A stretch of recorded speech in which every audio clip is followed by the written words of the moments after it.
Alrighty.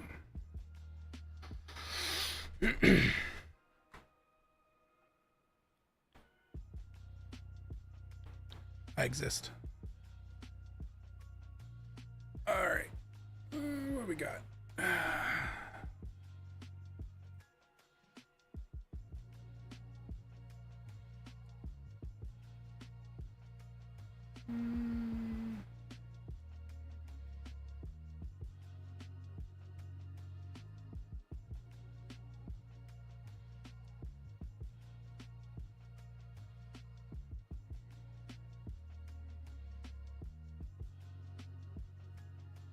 Let's see.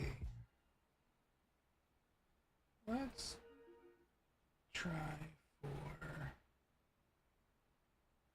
something a little bit different.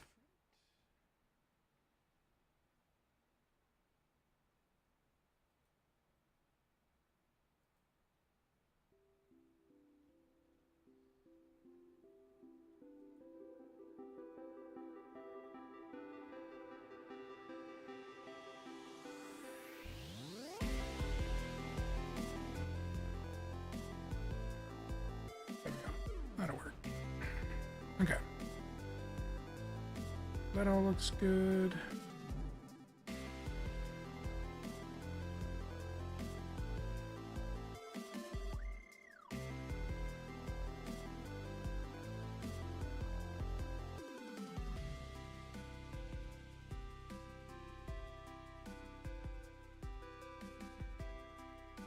Apparently the little player widget does not like the larger art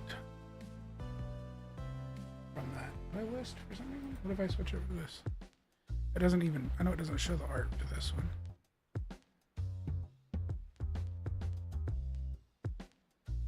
Yeah, at least then the whole thing's legible.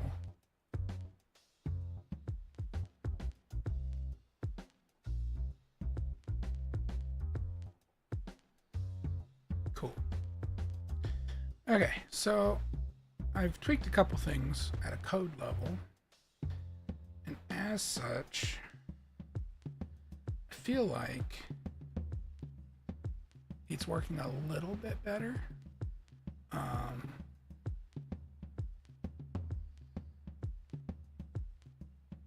So pick up the gun, because now it still treats, moves the item out into an equipment slot, which I didn't really want to do, but I think it'll be fine in the grand scheme of things. But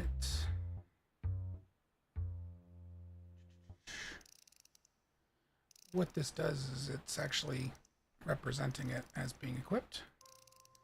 And of course, we can fire. We also are capable of reloading again, because that is no longer broken, and that is working properly again. And even better, we can now unequip it. There is still kind of the ghost graphic thing happening here. You see if I click on it, it actually goes away. So it's some kind of timing thing, I think. So I still have to work that out. But it also, notably, doesn't remove it from a shortcut now when you unequip it or when you equip it. So the shortcut, actually, now it's still in his hand, and he can still fire, because there's an entirely separate thing that's not getting cleared. But, notably, you can use the shortcut now to re-equip it, if you had unequipped it, which we don't have any other weapons to test against, but theoretically should also mean that it will swap weapons appropriately. So we still have to kind of tweak the part about like the mesh and the character overlays and stuff playing correctly, because our weapon overlay is still there. But that can be, I think, fixed relatively easily. So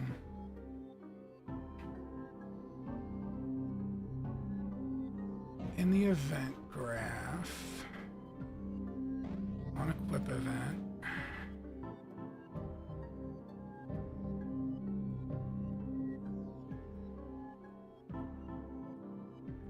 I'll find the branch node, and it's checking equip bool. So we need to, if it's false, unequip. This was one of the changes I had to make at a code level, was create this guy to unequip all of type. And then we have to use get item type, which really at this point, let's duplicate this because we still want to make sure that the item is valid.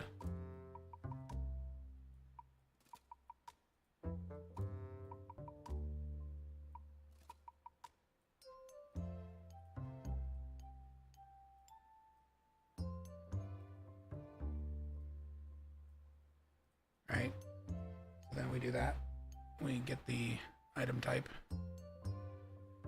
and we unequip items of type.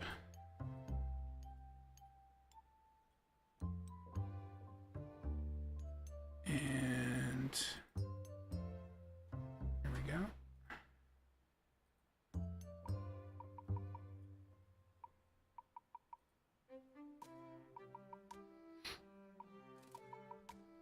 Let's see if that works. I think we're taking an ad break. Oopsie daisy. We sure are.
Got 20 seconds left on the ad break.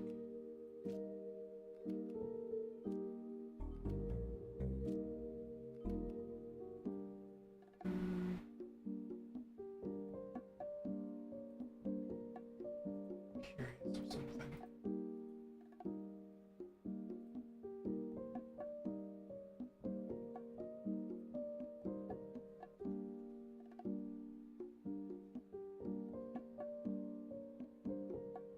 Okay, so it's not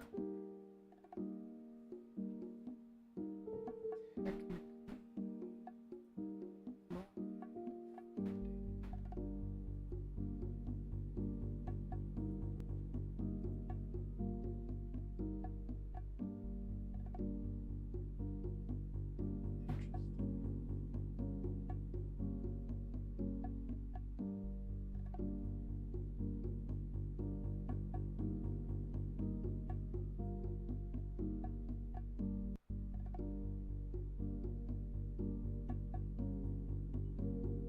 Okay.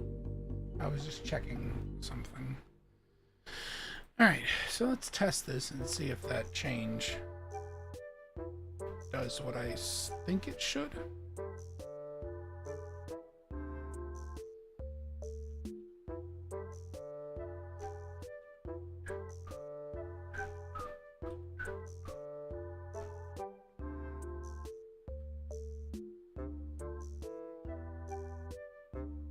Okay, now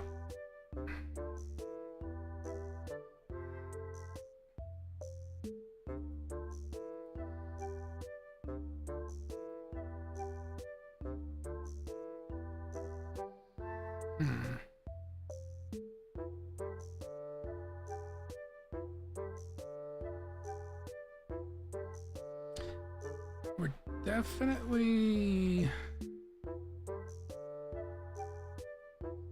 setting our stance somewhere that's not getting changed.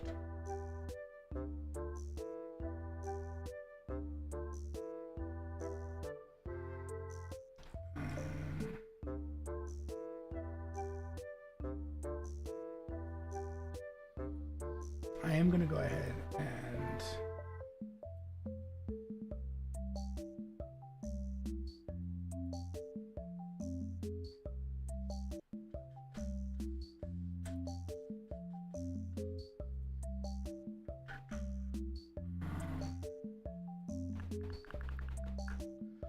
let's see. There should be data enums.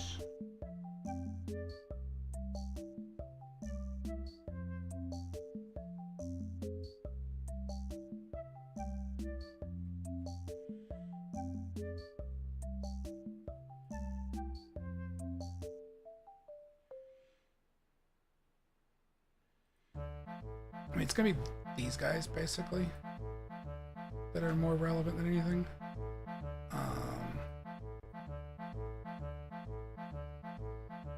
Probably start with the state. So, where are you used? Let's. Isn't there an advanced? Yeah, the reference explorer.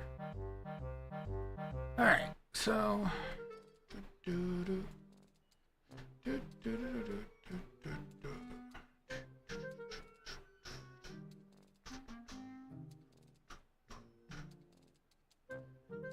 Why not found?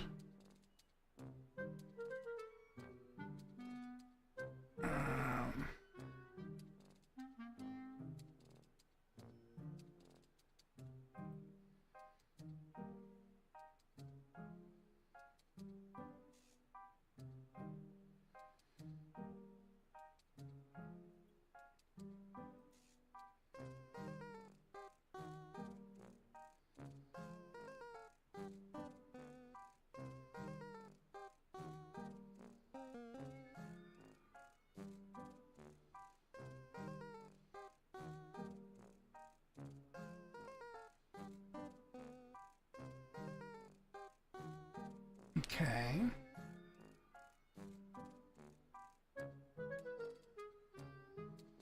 It's part of the grounded entry state, which, I mean, yes, but also it gets that from the character information.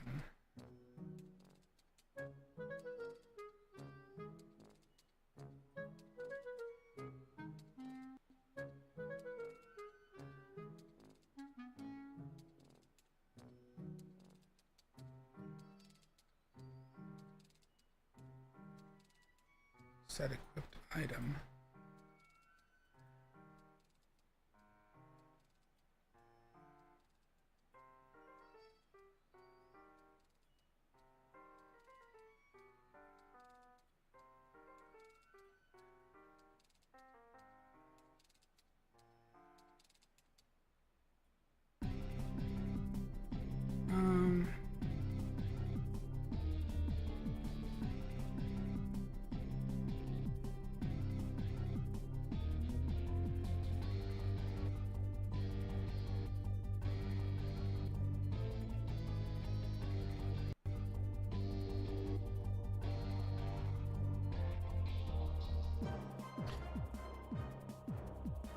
Maybe we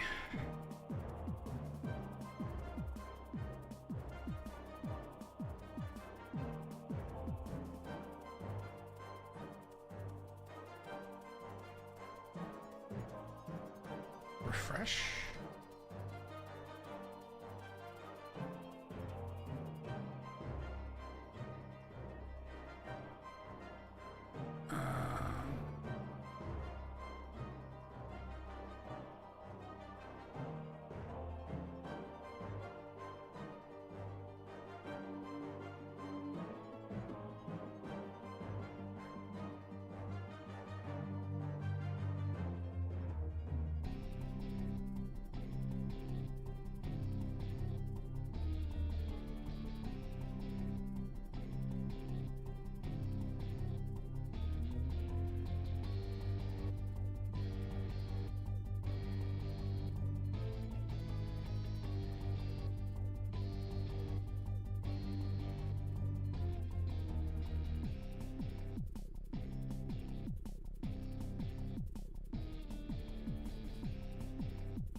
I guess we won't tell it to ignore anything for now and see what that does.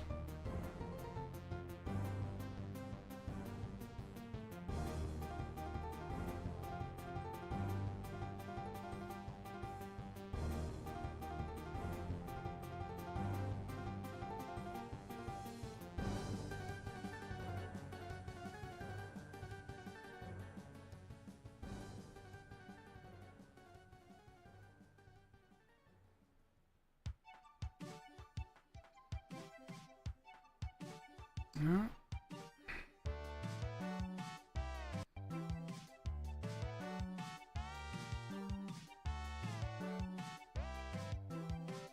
Interesting.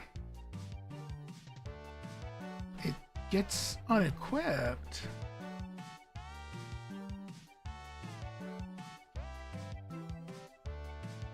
And internally it is unequipped because I can't reload it.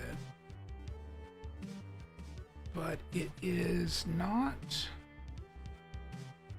triggering update.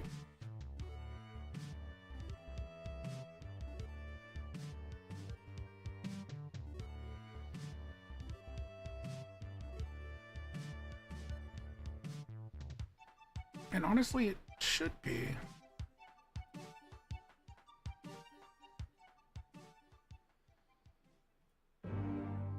The overlay state's right here, which gets set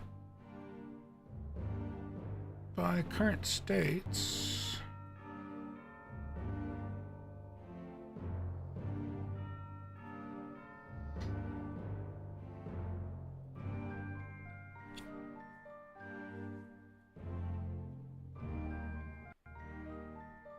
This would at least handle the animation portion of it.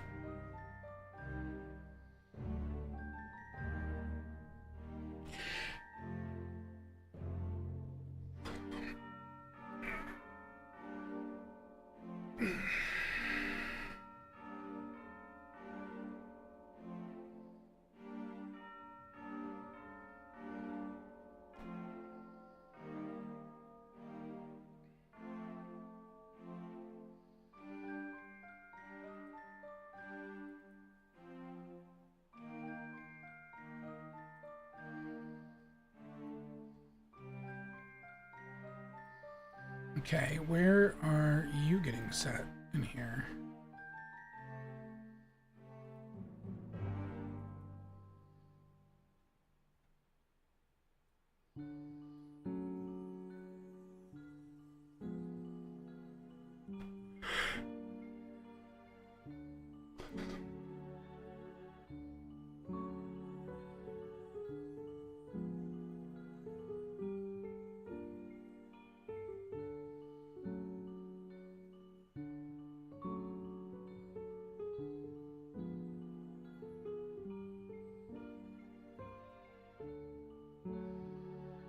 Okay, there's custom event. So where are you getting called?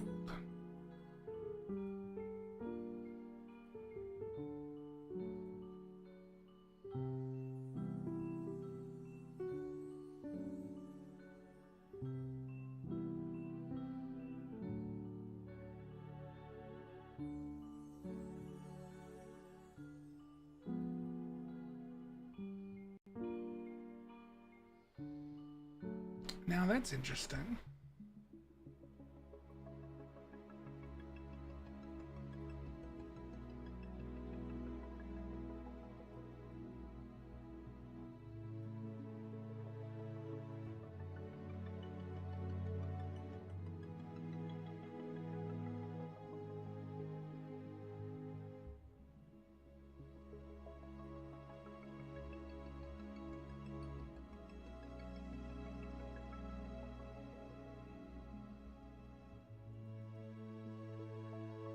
Because that's getting called.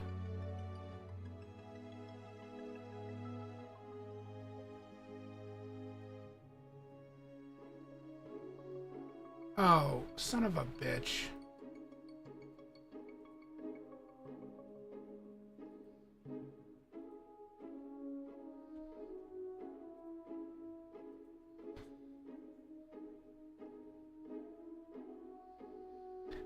It was never executing because that was always invalid because it wasn't selected.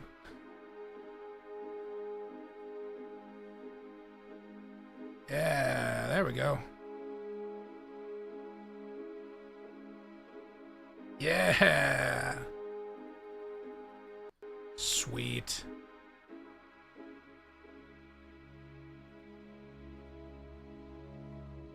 Time delay, but I mean, that's... Uh-oh.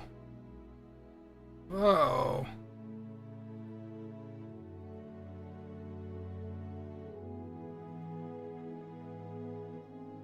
Why didn't it work that time?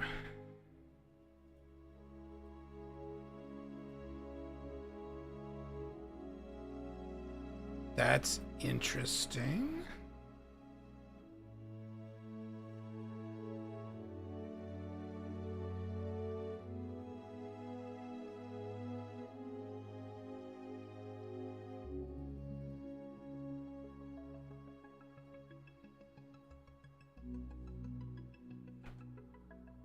Why?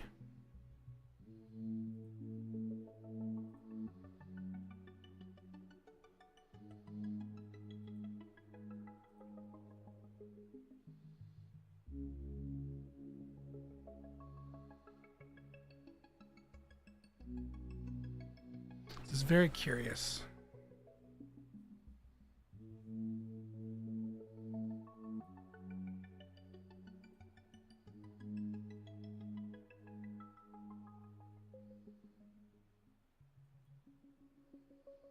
I'm going to toggle a breakpoint here because I want to investigate this.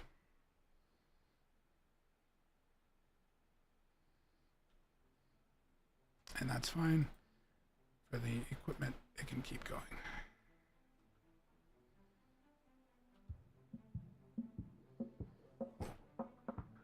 Now, unequip.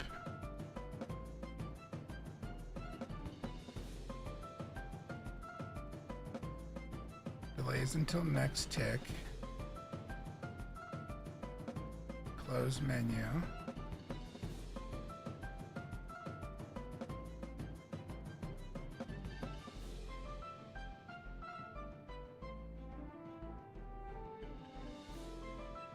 Yeah, so we equip that.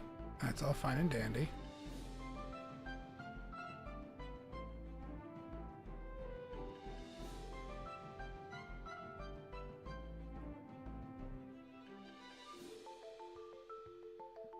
Okay.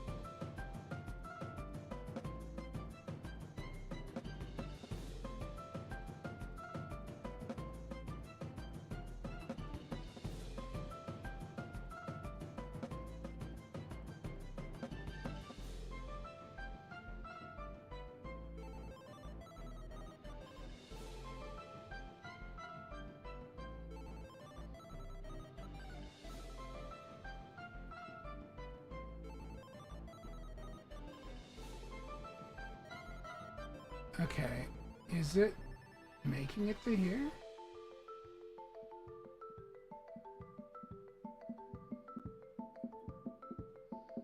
Let's just toggle these and see.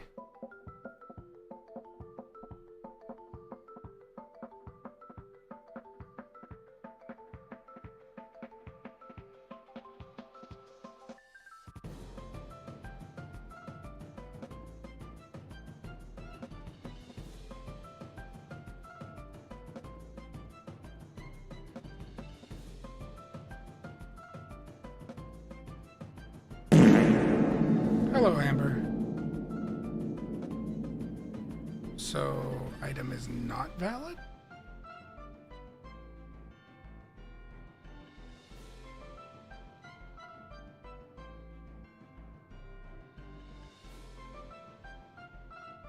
Is that what it's trying to tell me? No, there it goes. Unequip.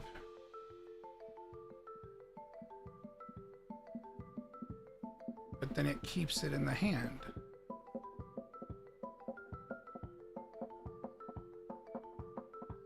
I'm doing well. Trying to... I made some progress. But I'm trying to figure out why something's not working.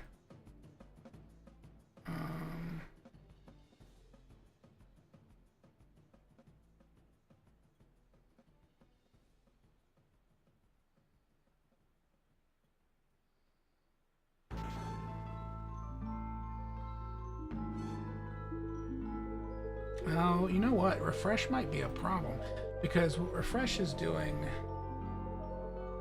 is trying to hang on. Maybe if I just say make array and tell it to ignore this item.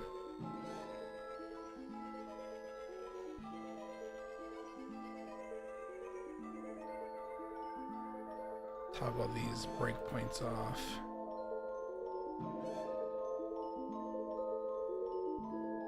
So I've been trying to get the weapons system and the inventory system playing nice as far as like equipping things goes.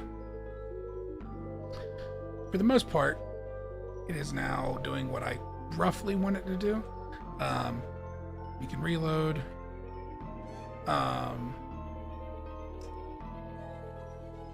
When you equip something, it does not remove it immediately from your shortcuts. There's a little bit of a bug here. It leaves something behind, but if you click it, it tends to go away. Also, the next time you open your inventory, it's gone. So that's probably a timing thing I gotta figure out. But it puts it back in the inventory. And unequips it appropriately now.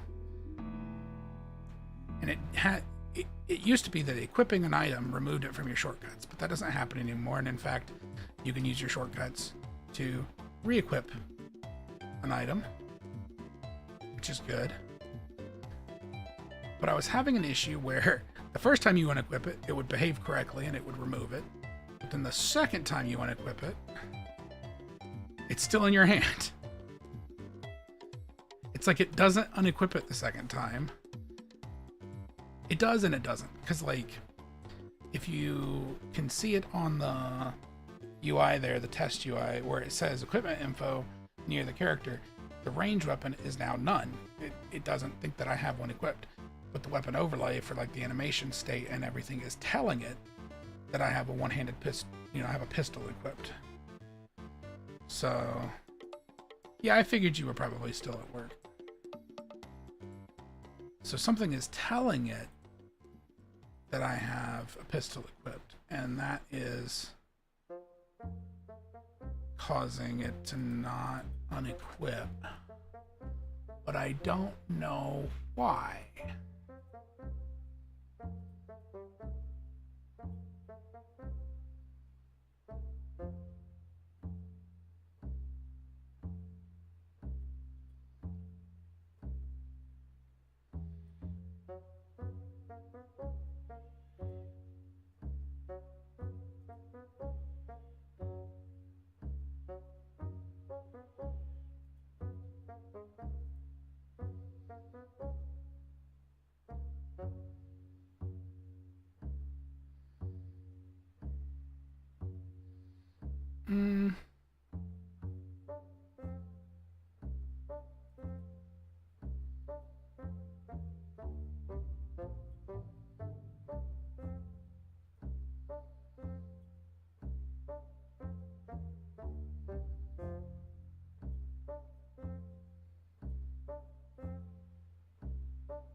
Been refresh has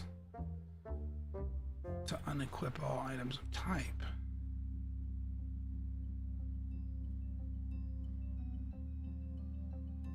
Or the select weapon shortcut. So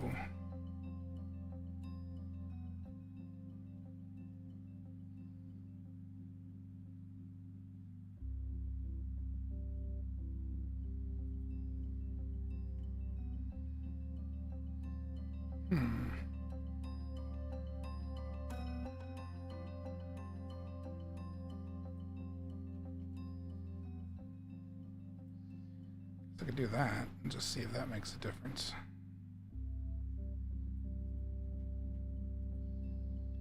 I really don't think that it will.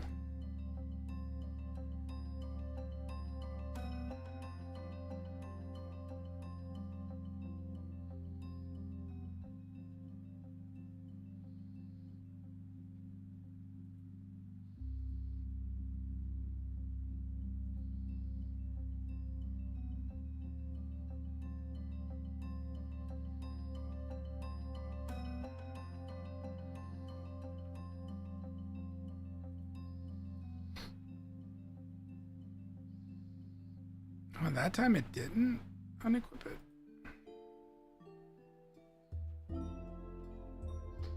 Oh, but if I choose an empty shortcut, it works fine. Interesting.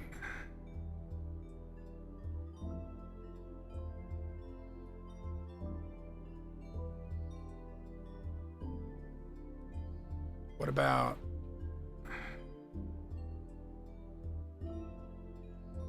Okay.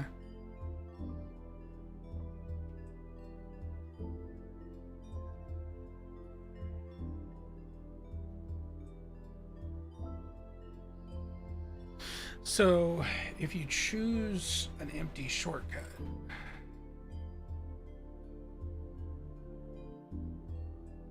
then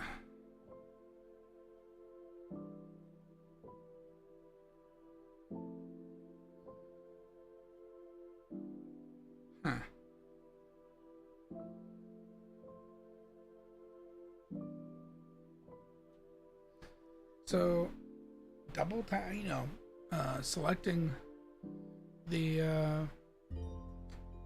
shortcut when it's already equipped unequips it, but not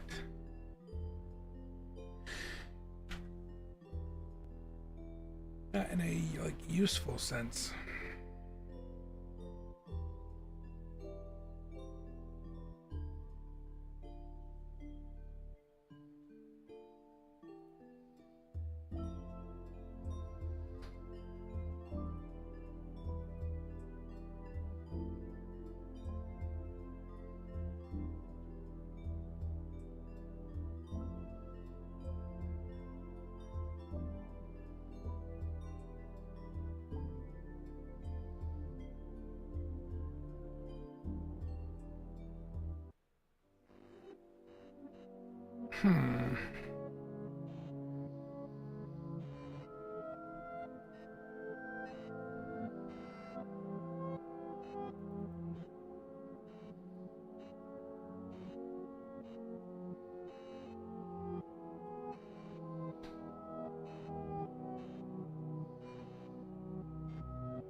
Trying to figure out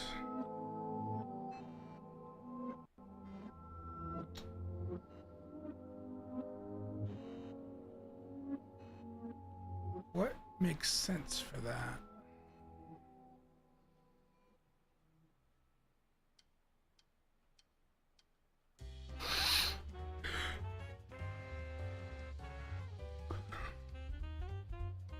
I mean, on the one hand, it's good that it doesn't unequip the moment I choose like the flashlight anymore. But on the other hand,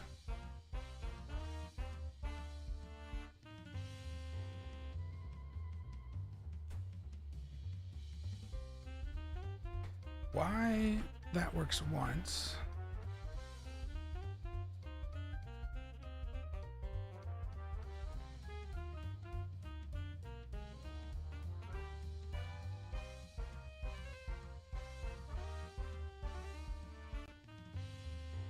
interesting.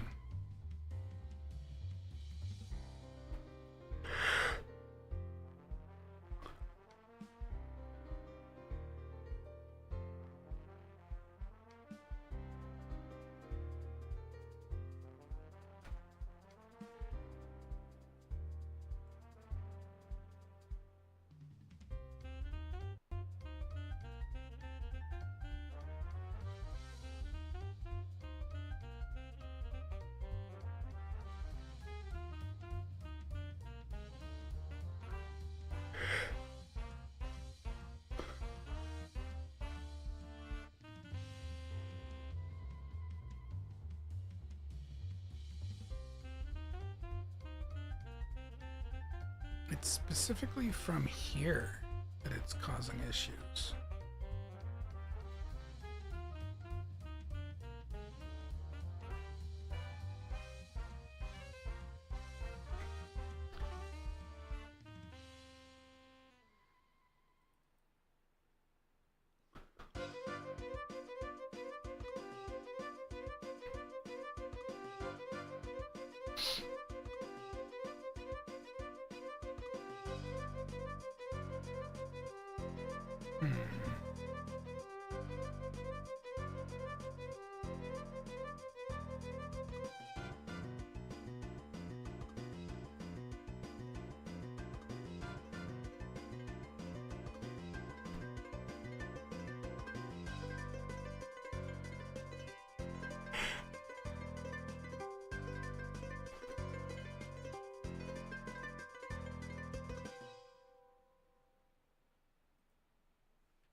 guess it's a difference in the button being pressed.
What is use item, select item?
Maybe telling it that the inventory status changed is kind of what I'm hoping.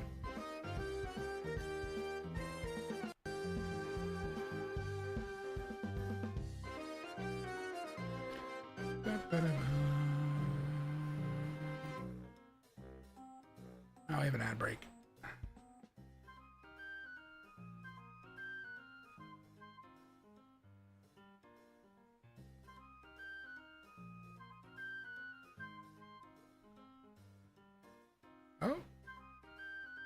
Maybe.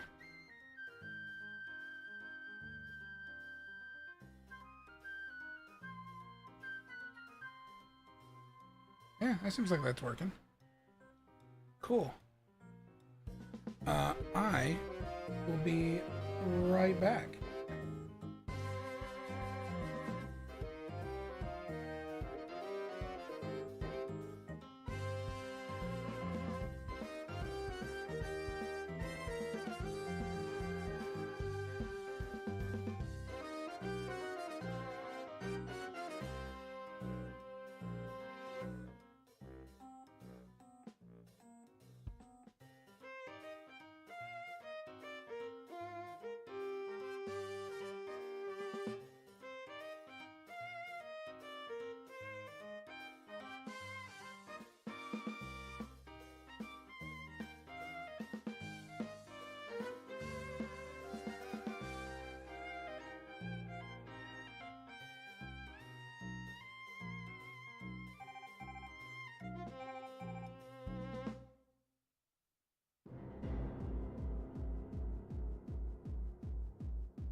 I have returned.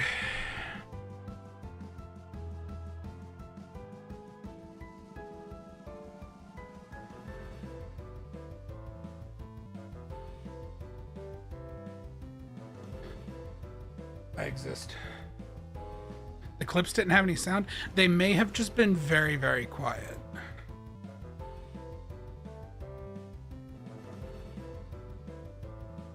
Because I'm pretty sure they have sound.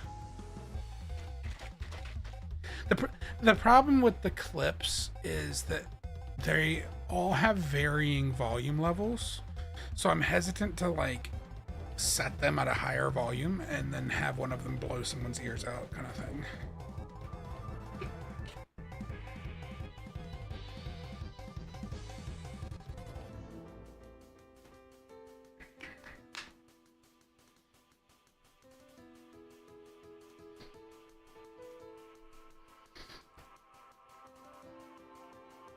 So I assumed that they had sound, but I could be mistaken.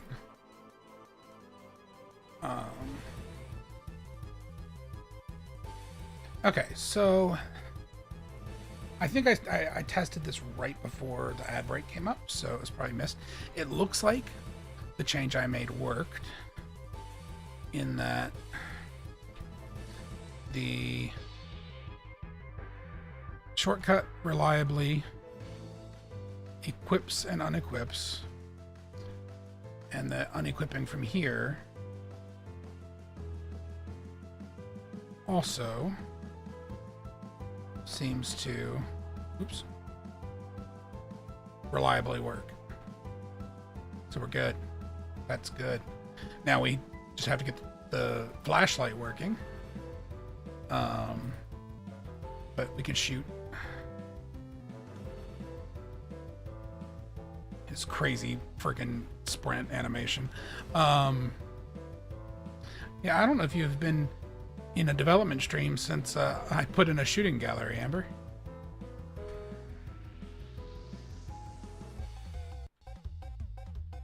You can practice shooting now. I was working on putting like hit markers that show up on these things, or like testing health and damage and stuff. Those aren't working yet, but they do actually have health, and they do eventually break once you damage them enough. Or at least it did. Oh, there it went. That took more shots than I remember it taking before. But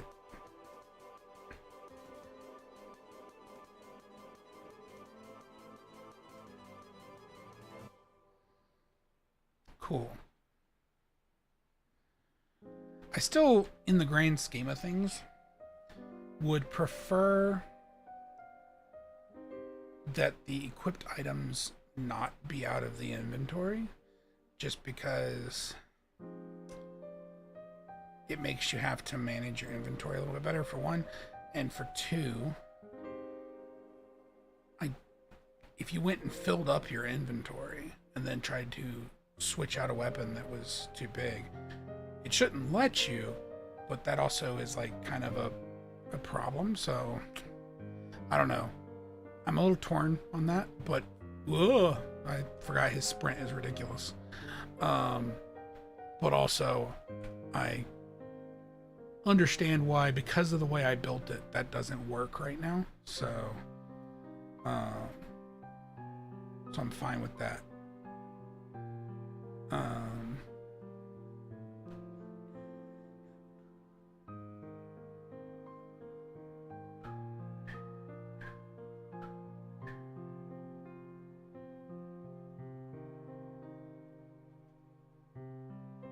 Now, one thing I want to check is, when you pick items up and they're on the shortcuts, are the shortcuts appearing appropriately? No. Okay, those are still wrong because they don't show the correct shortcut. That's fine.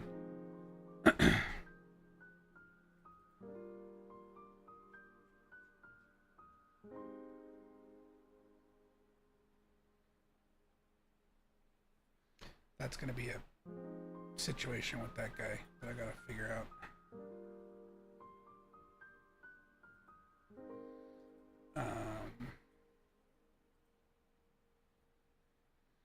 Okay, so we kind of just need to get the flashlight working, I think, at this point, and then get the animations playing together, and we'll have the basics of like the combat and like item system kind of handled. It won't have any of the combination yet for like crafting, but it would have the bare bones part of it. So I guess I'm left to figure out then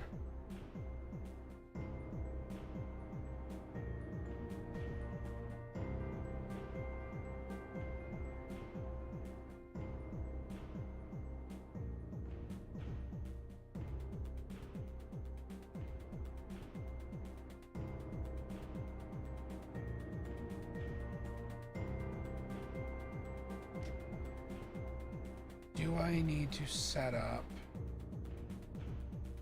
like an equivalent tool component to handle the tool, the flashlight, and such, the same way that I've handled the weapons?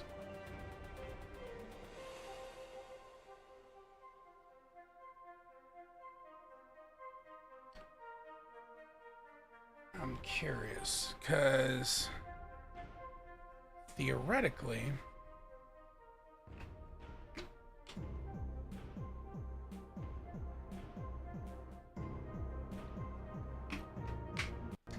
such a change would be the most straightforward way of doing it, but it also sounds like it's a little bit overcomplicating things,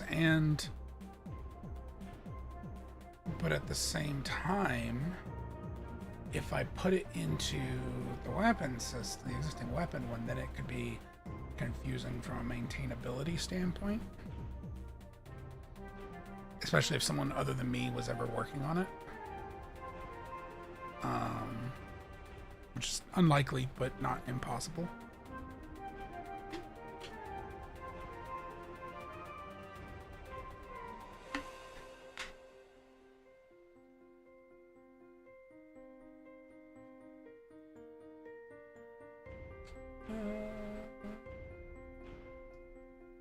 Let's see.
So, do I overcomplicate things with that one or not?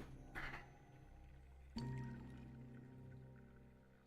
say probably not necessary, but boop, boop, boop, boop, boop. Let me go ahead and put these guys updated. Inventory, equip, slash unequip, events, and shortcut system to behave in a more expected manner.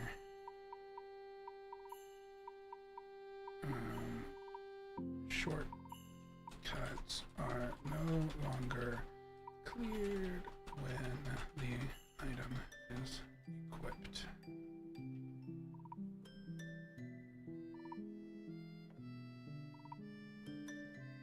Now, what could end up being an issue, I don't know that it will, is with usable items. What I don't know is if you go assign a shortcut, assign a usable item to a shortcut, and then you use the last of it, will it stay in the shortcut with the way I currently have it designed? Oh, the battery. You're fine. Love you, bye. And I don't know if that's the case.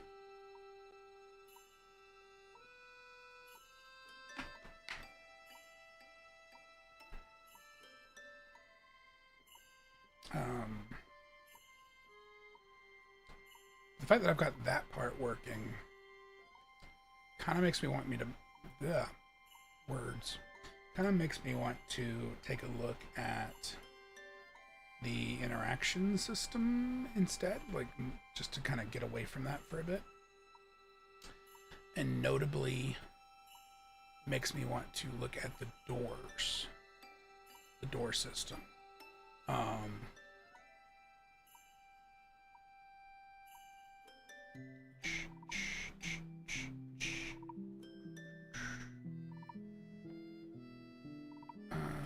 Door, base auto door.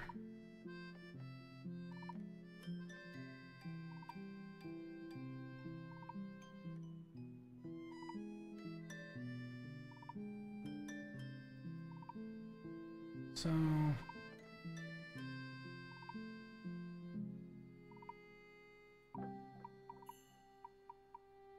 thing about it was the open trigger, first of all, is freaking huge. And I wanted these to attach to a socket on the mesh.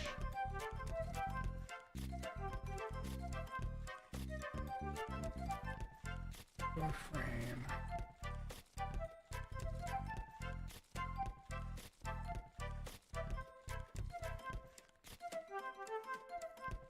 Fake door.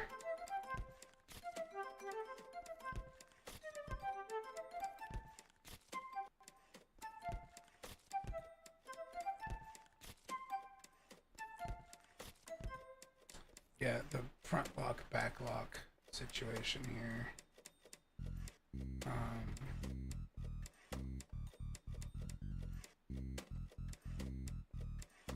So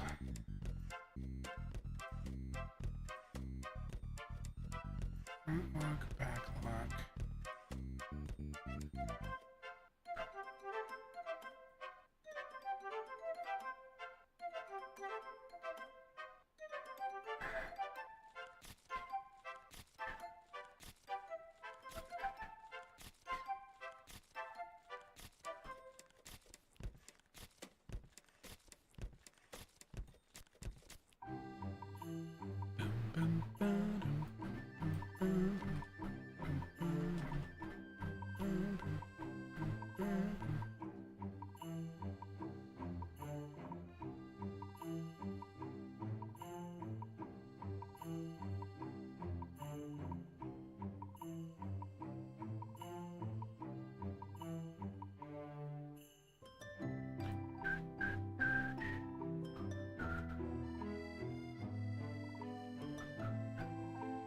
Okay. That specifically is attaching it to another scene component. Is that because this is a actor component? Like it's a static mesh component? And this is specifically looking for a scene component?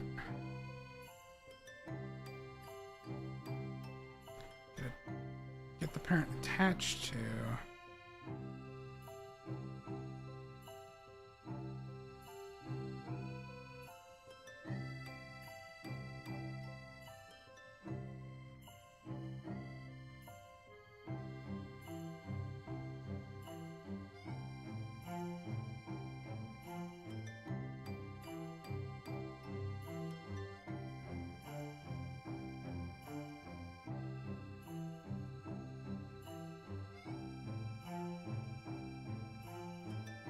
Let's get attachments.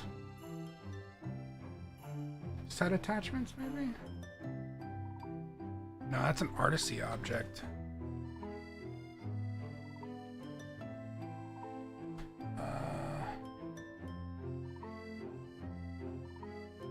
E5, can you attach a scene component to a static mesh?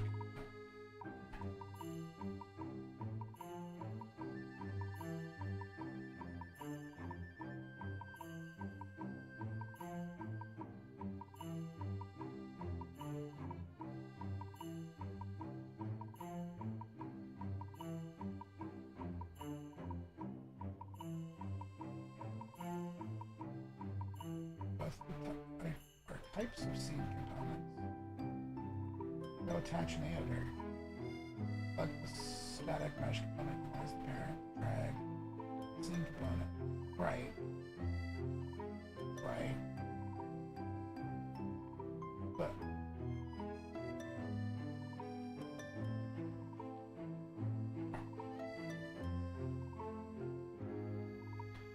But I want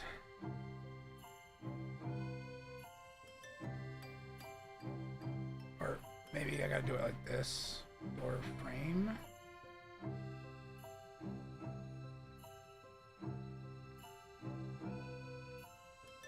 Oh, wait a minute. Right, because it's doing all this. It's assigning it.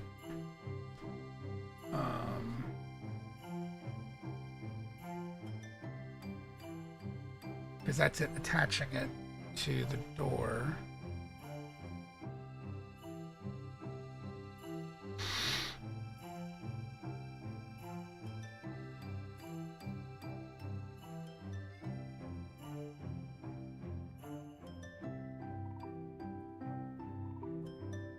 Get static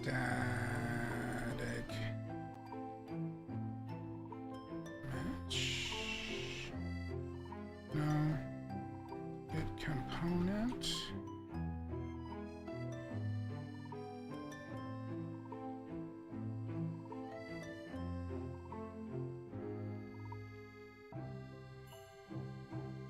Get child component. I don't know what index that would be.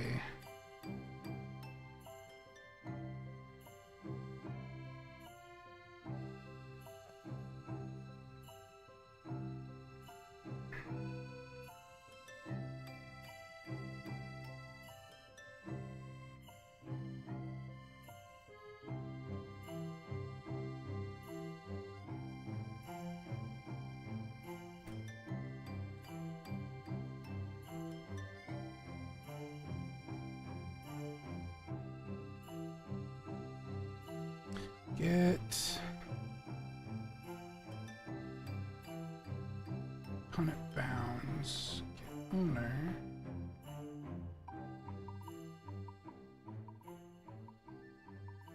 No.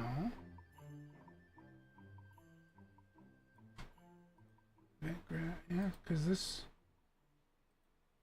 should be when it adds it. Make door parts.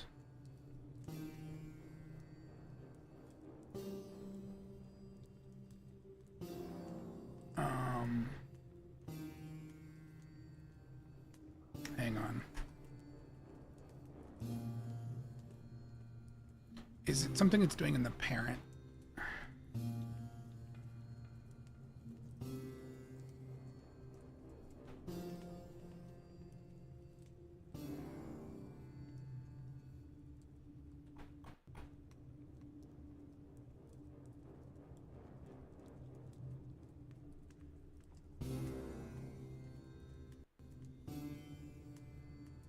Like,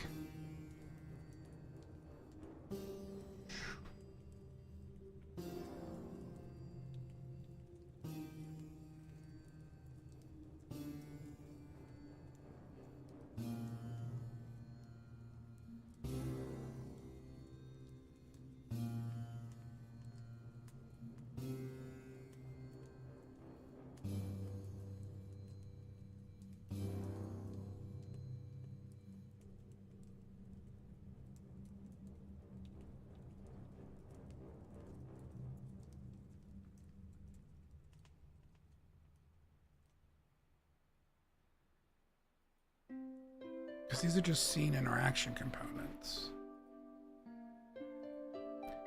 So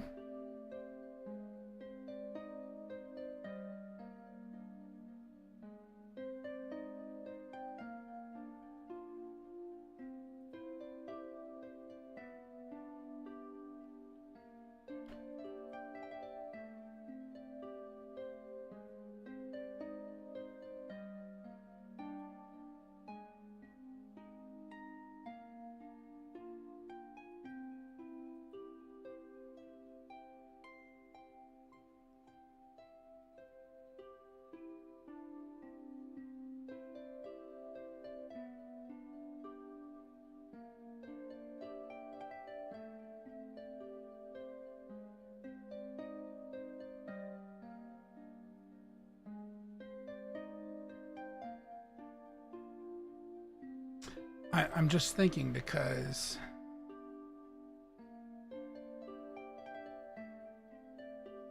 this technically would be fine on a single door, what I'm thinking of, but could be a problem for other doors.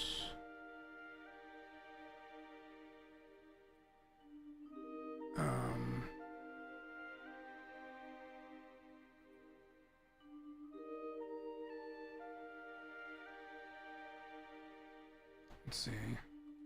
Scene. What to say? Interaction component. Front.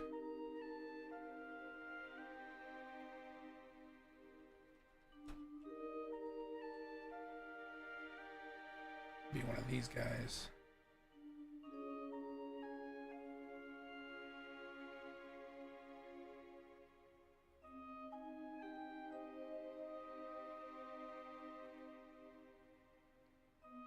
And duplicate. Or back. Compile.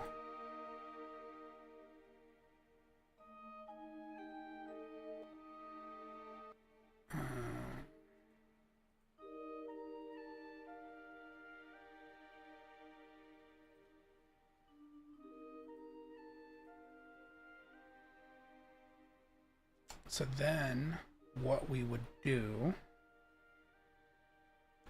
is in the construction script here, it finds the open trigger, door parts,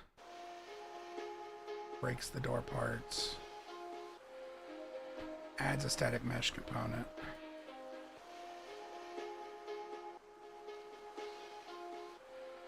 doors component,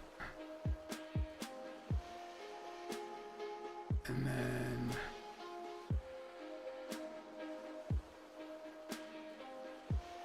sets the static mesh.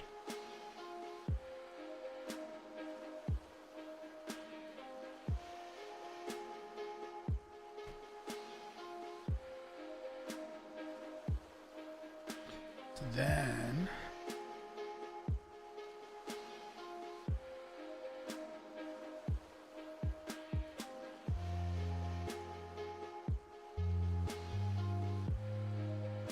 we would say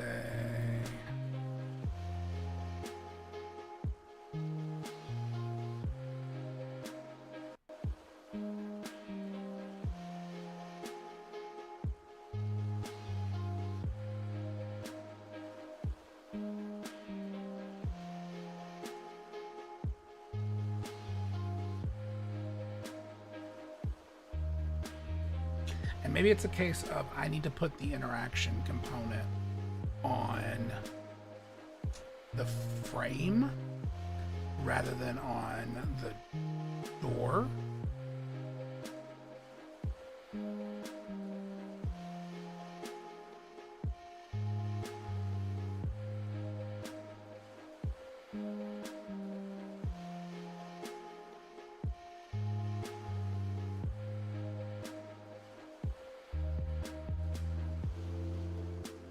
I mean, I can't copy those, but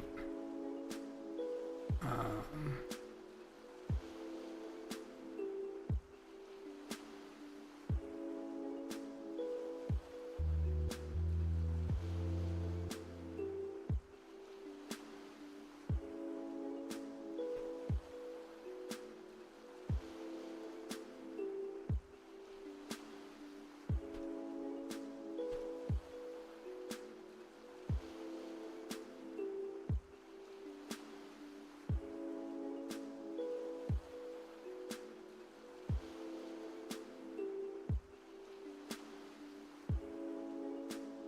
um,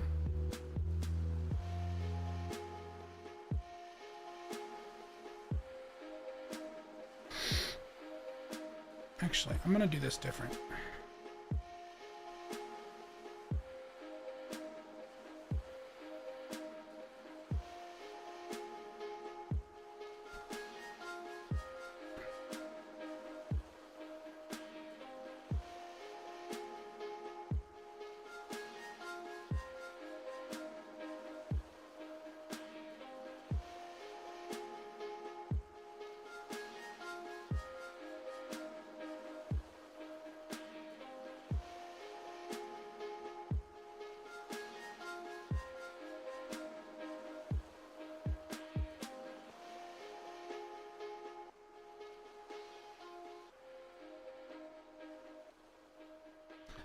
And then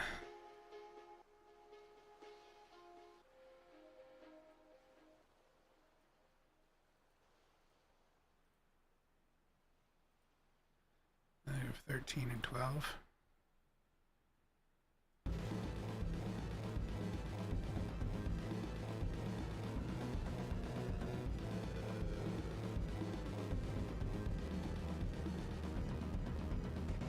Just make it an even.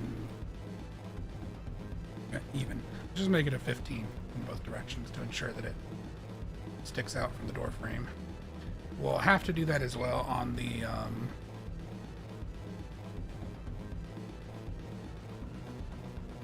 double doors, but I think this plan will work better.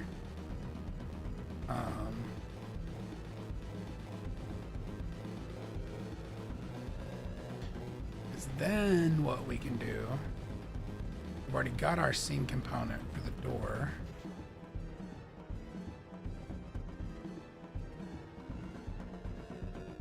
And do boop, and get, boop, and get.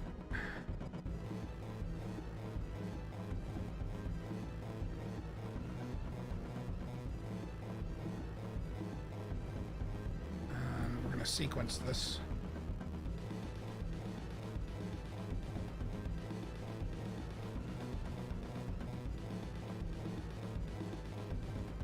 Attach component to another scene component.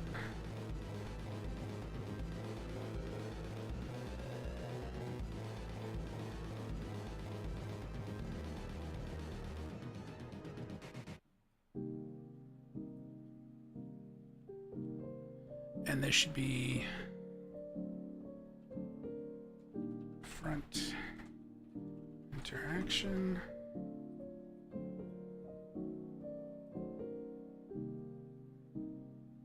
I'm gonna say snap to target.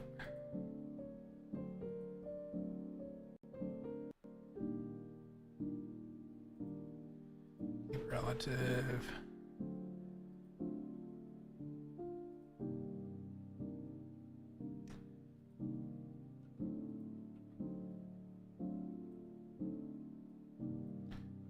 Back interaction.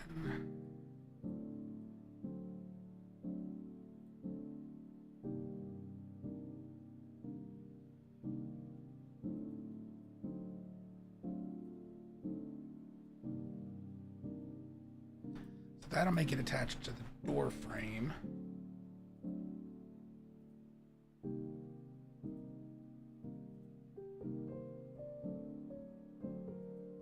Which does mean that it won't rotate with the door, which is what I was originally trying to do.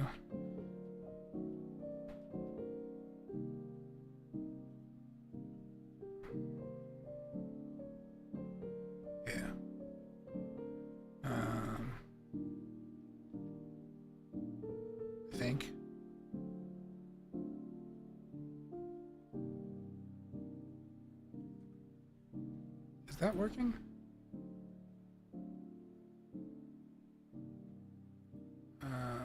Probably not, because these are still right here. Doop. Doop.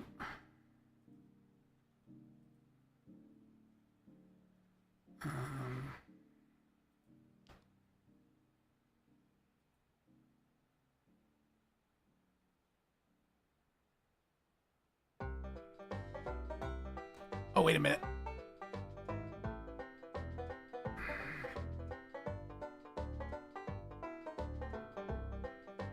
What if I did this? And then...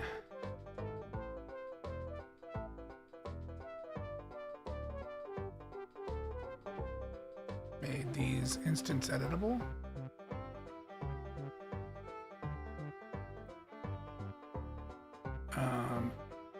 We'll expose them on spawn.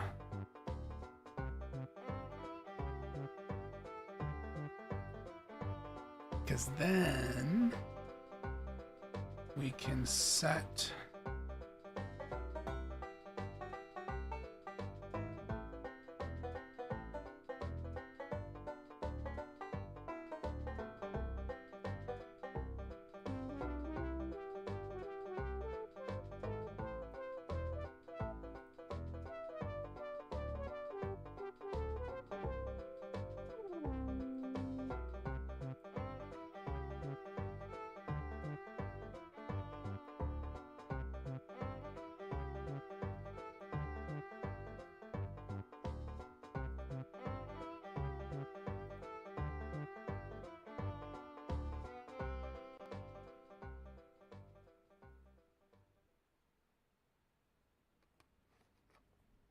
will that work?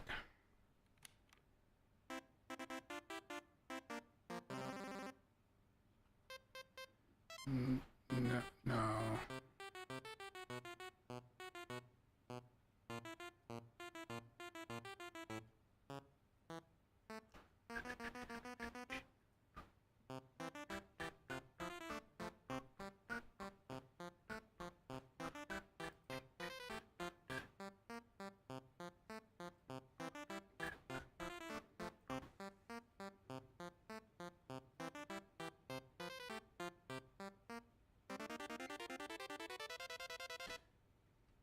Hold on.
Okay, taking a break. We are in an ad break.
Let's see.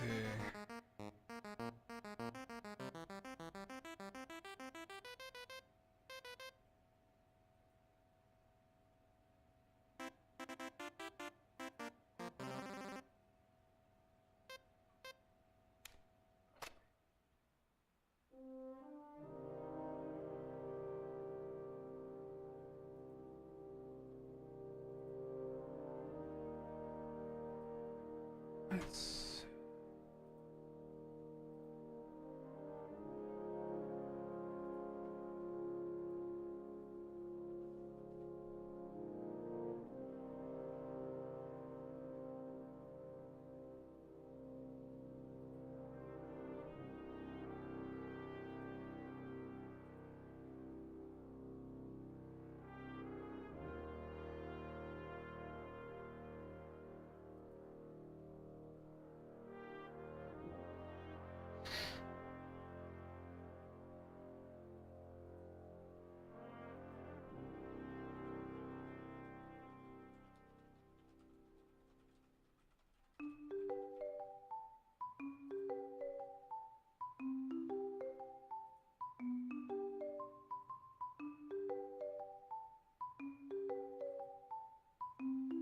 Okay, I'm back from the ad break.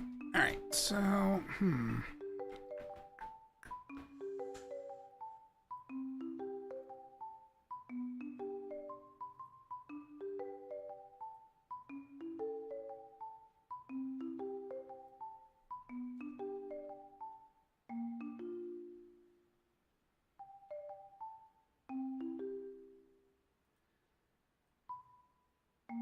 yeah, I guess I could just do it like this.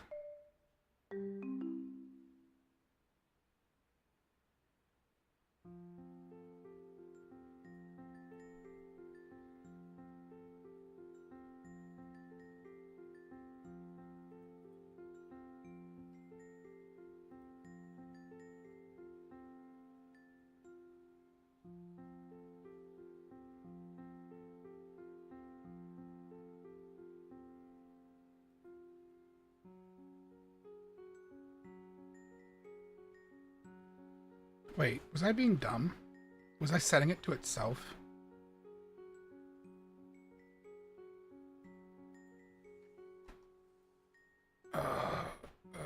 Interaction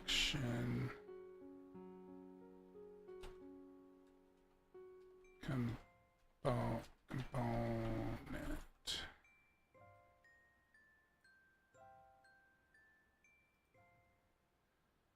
I am a dumbass. Interaction component front.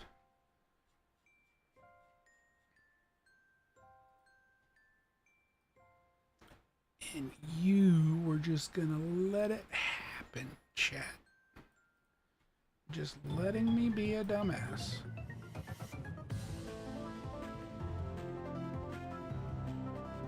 How dare you?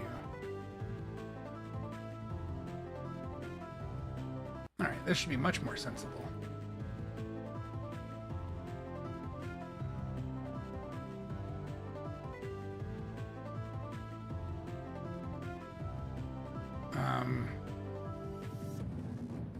Alright.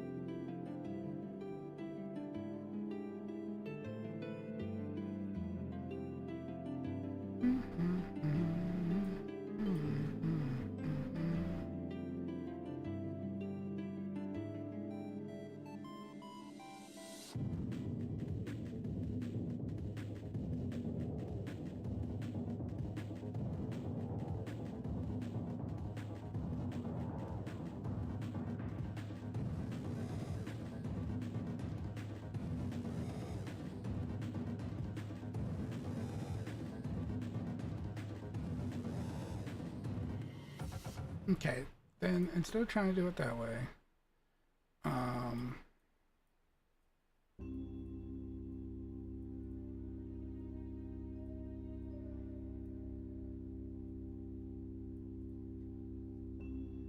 let's say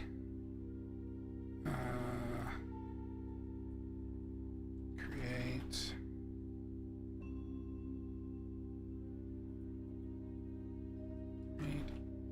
new scene interaction, or add scene interaction component.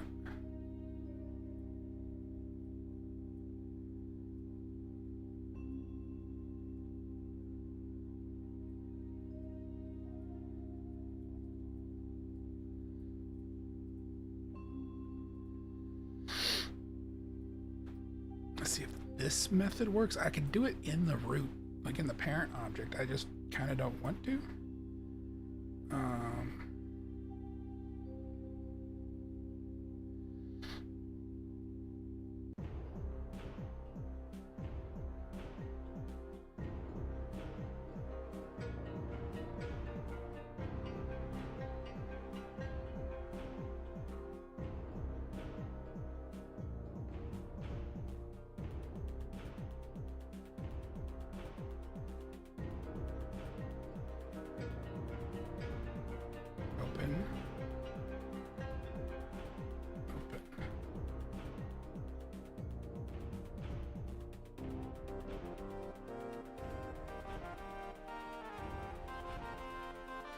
Say manual attachment, I think would be fine.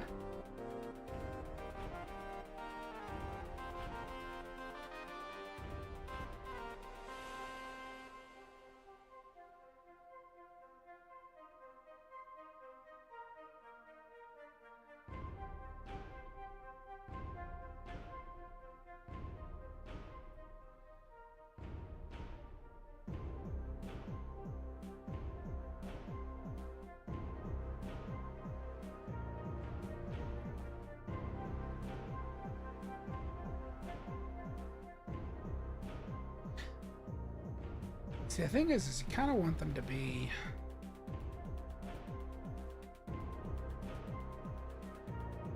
If I was going to disable it where you can't close the door behind you to avoid weirdness.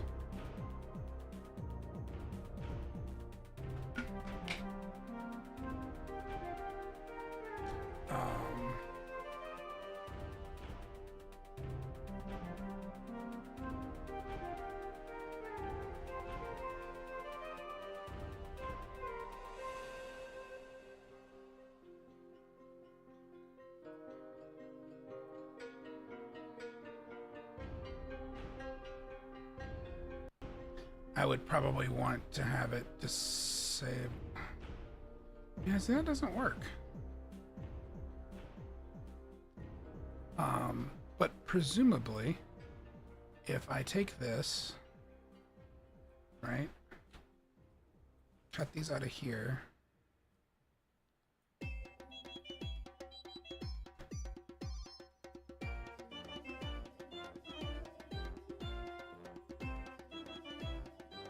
and then add it in this construction script.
No, these don't, that's weird.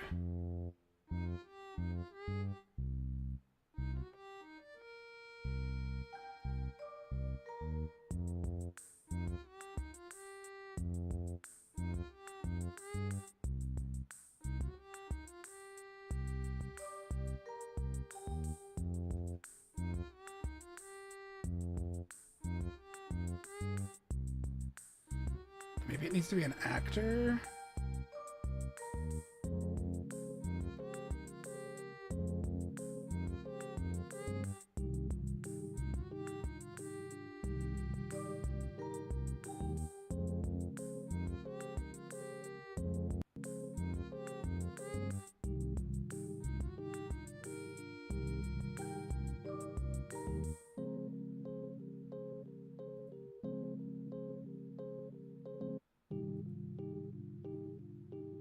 Actor interact.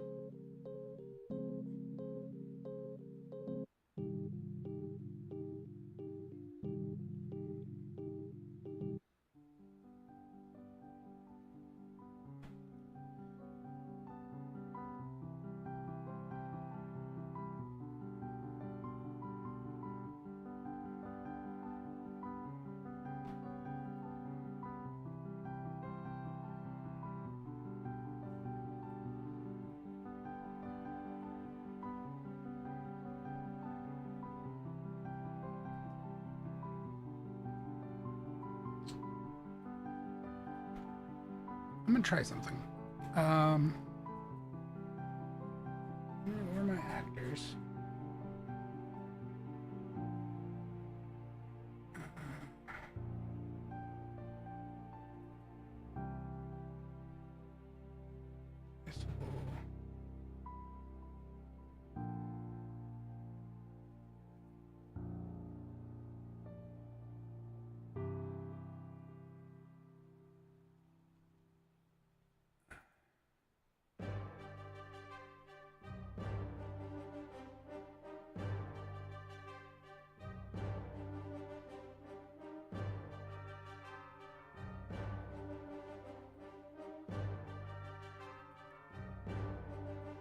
Let's see.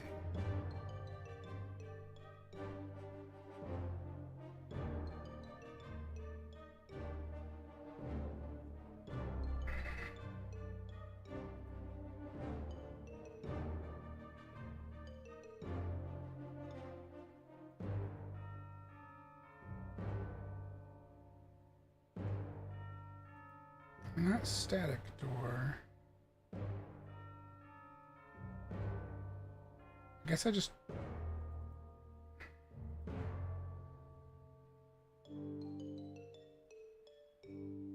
You're making me sit up and hydrate. Thank you for the redeems.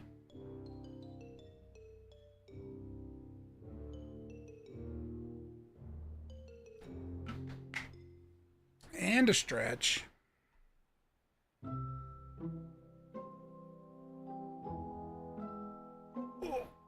I just popped my back. Ugh.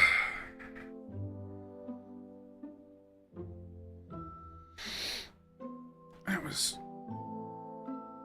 Might have been loud enough it picked it up on the microphone. I doubt it.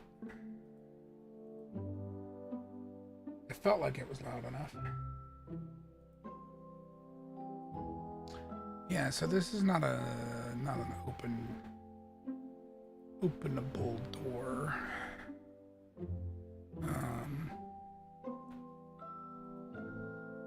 Then again,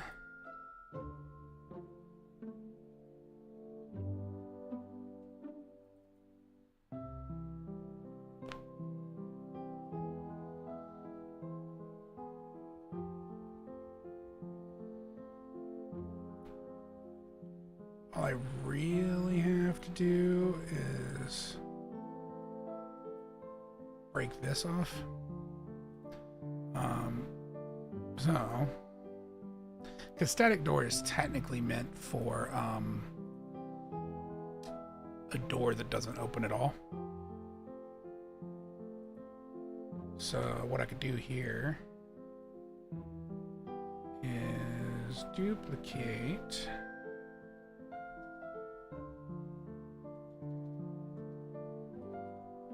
Manual.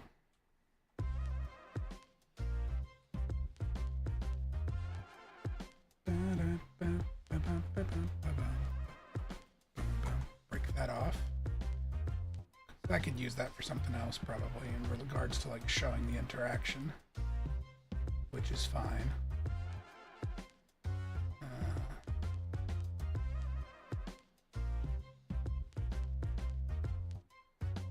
We'll leave that at the moment. But what I want to do is reparent this because I have interactable actor.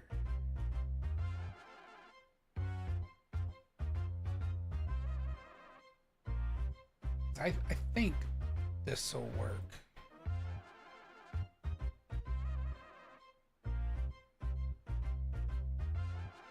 Oh, it's part of this interaction system, so maybe not.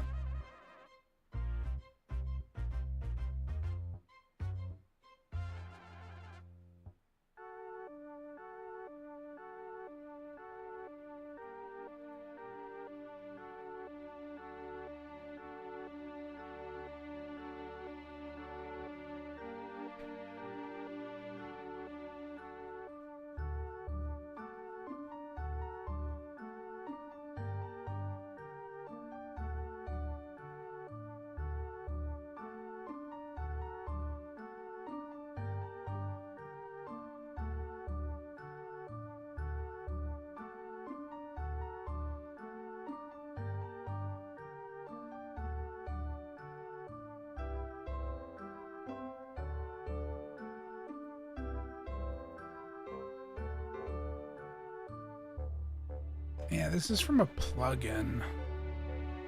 So, like...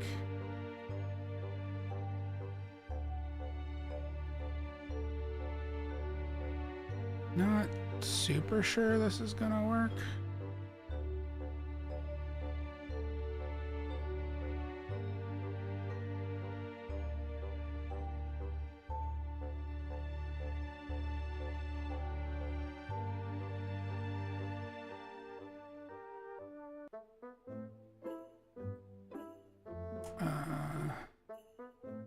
Reparent interact.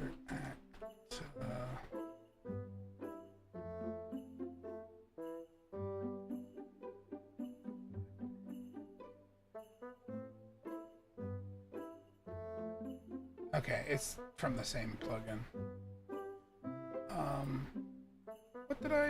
What are you a parent of? Storage box. Oh, just, it doesn't need the interaction component because it's a storage component.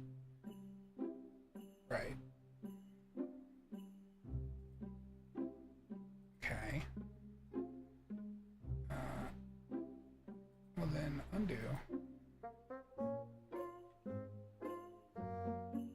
Let's just put this guy back to what he was.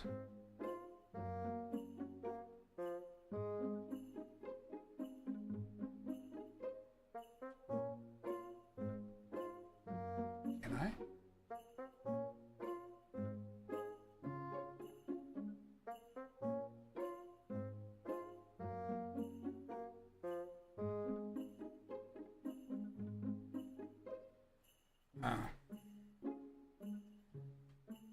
Alright.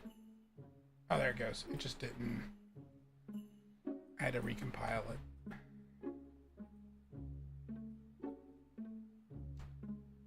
So... interact...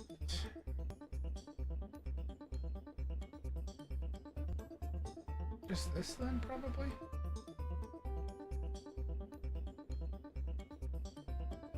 Interaction, actor interaction component. This might be the guy.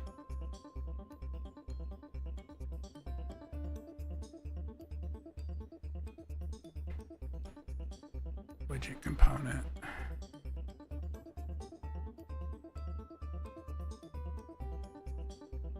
This does seem to automatically create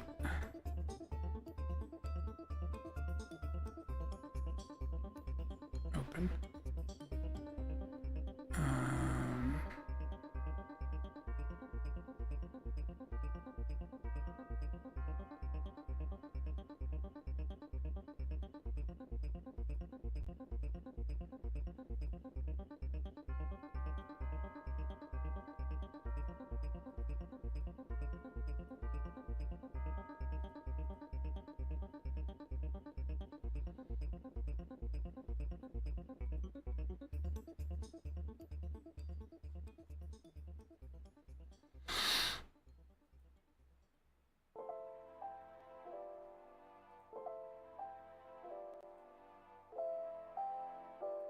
Okay.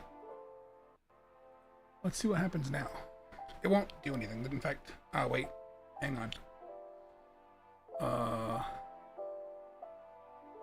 What are you mad about? Oh, right, because I like undid stuff.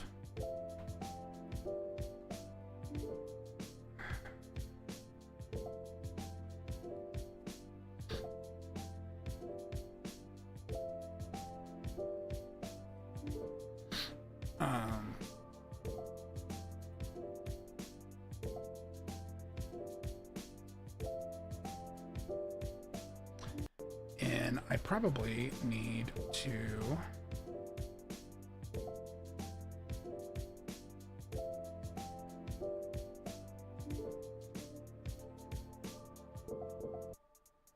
do this and then reparent.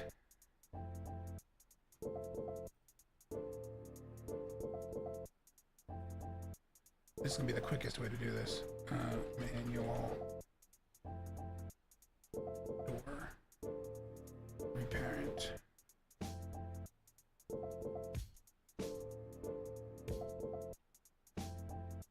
All right, and because I don't want to go through and replace all these doors just yet,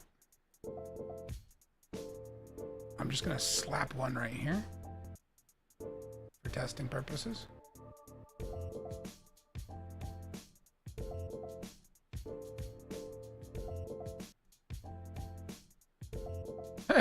Well,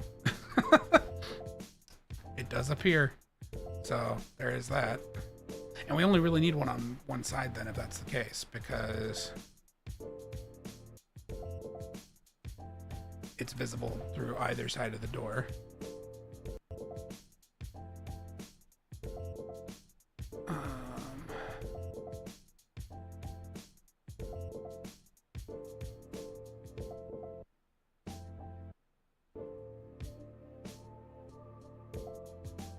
Close that.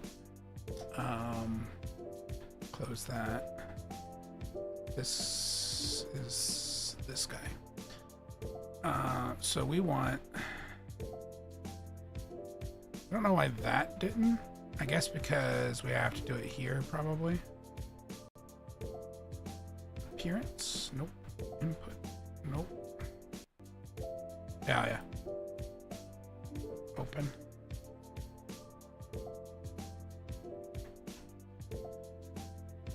Oh.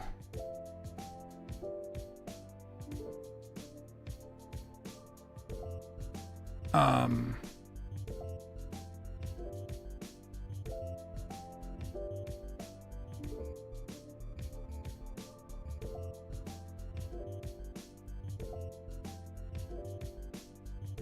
gonna have to probably make some adjustments to that.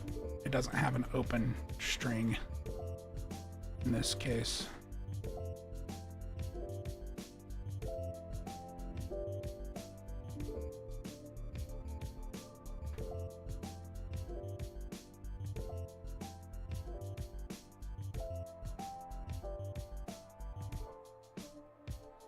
This is what I was supposed to do.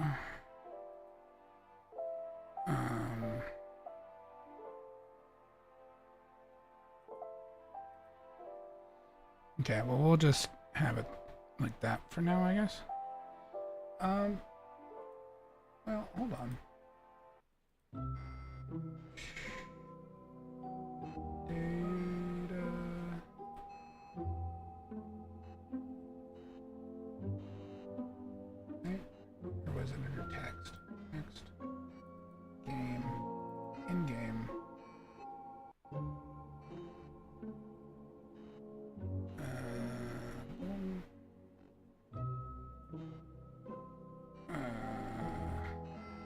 Open. Open. Close. Close.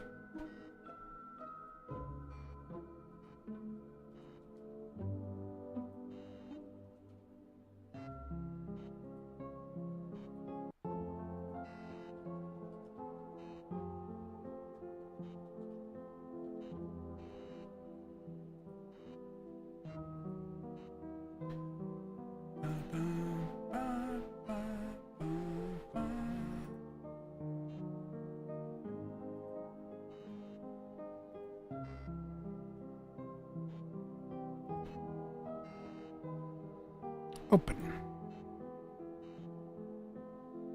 And we don't need to disable it after first interact. That would be something to do on like a door that's not going to actually open, or something that you're just letting the player like inspect one time.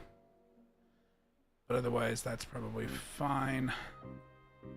Offset, I bet if we say 100, that should put it about midway up the door.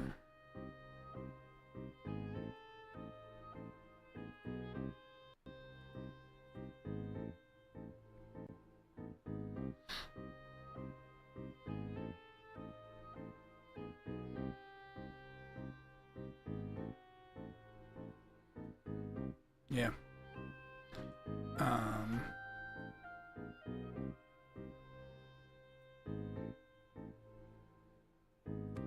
I would even go so far as to say like 110, and then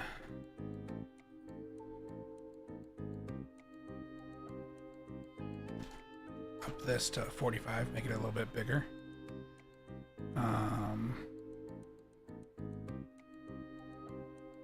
And up the detection distance a bit.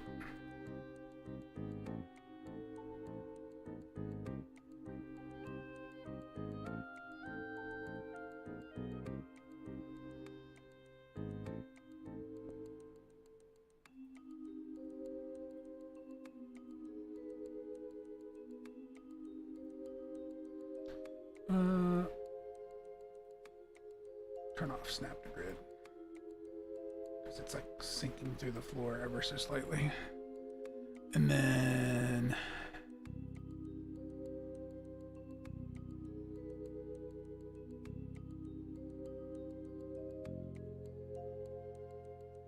the door component.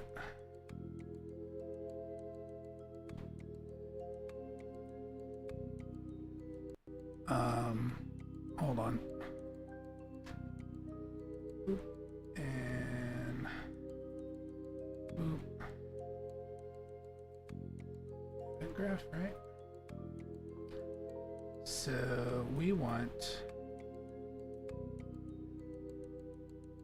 basically these guys.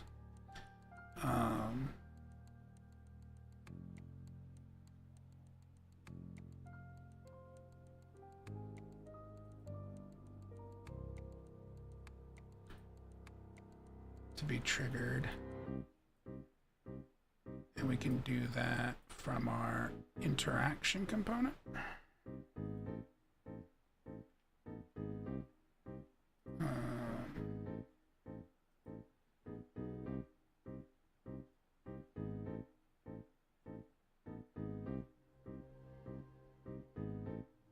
Which doesn't come from there.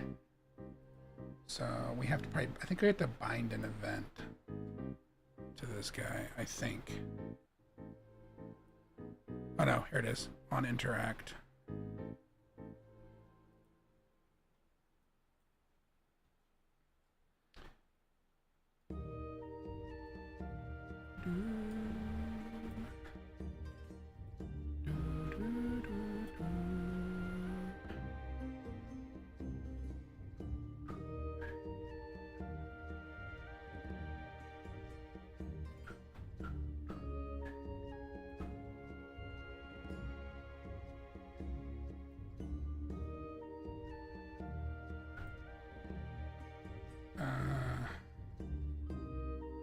Okay.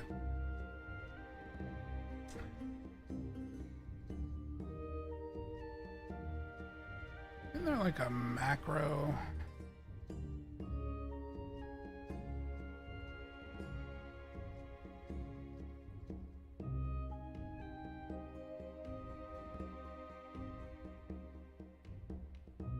Or I guess is open.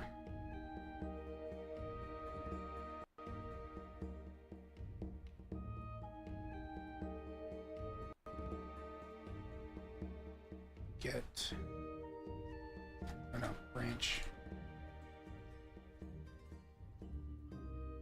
I know that that gets checked in here. This is just so I can say close door.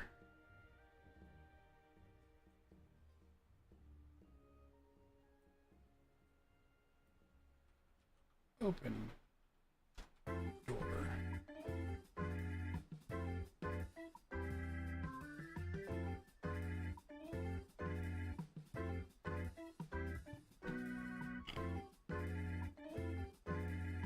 Does this work?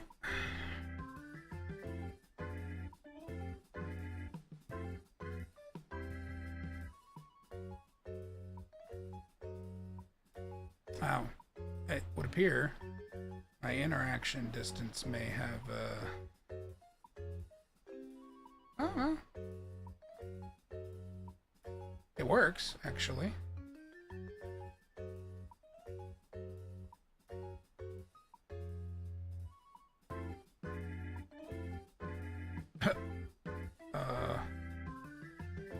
Alright.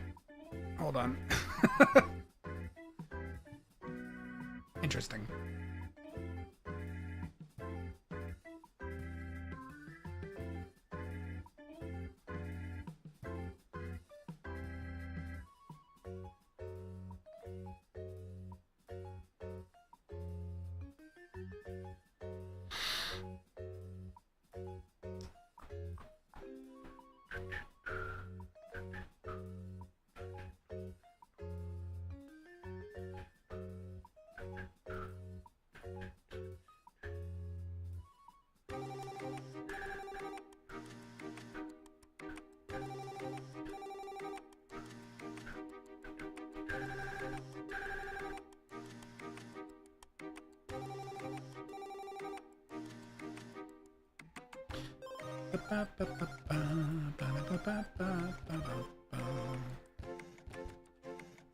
There's no value already here for locked, right?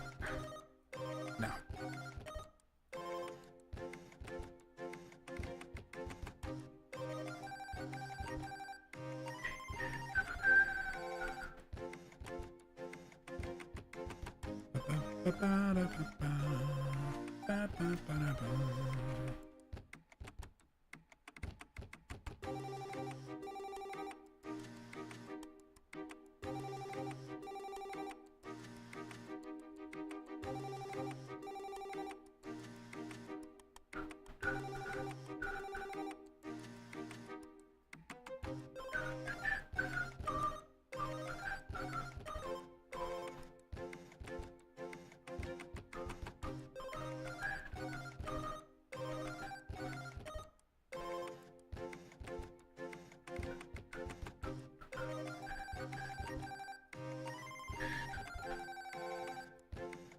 Okay.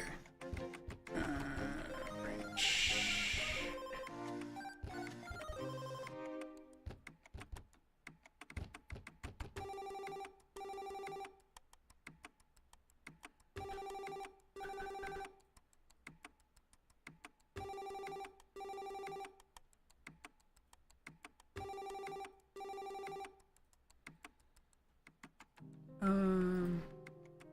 Now the curious thing.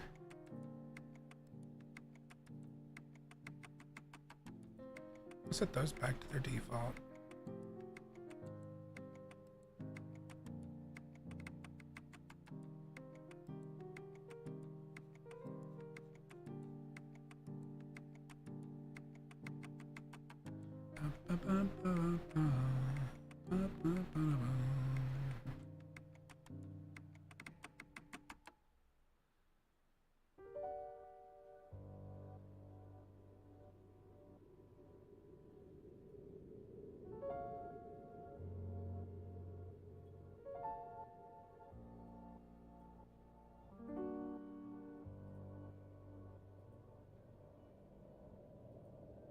curious.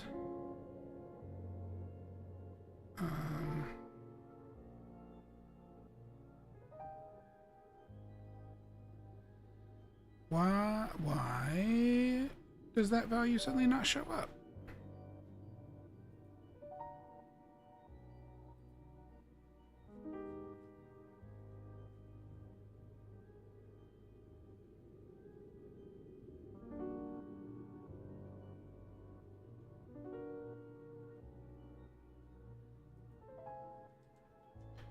Am I making it too tall? Is it actually showing up, but it's like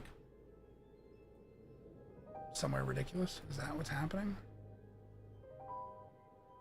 I would have thought that 10 units was not that far. No? But it's there. Like it functions.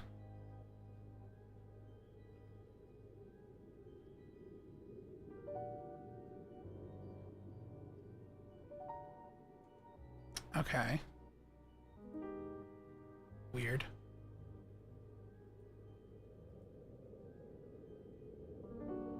The detection distance, maybe, is the problem?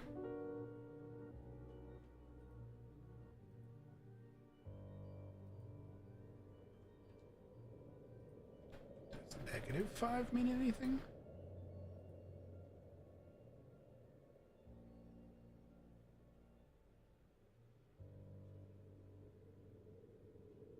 Oh, there it is.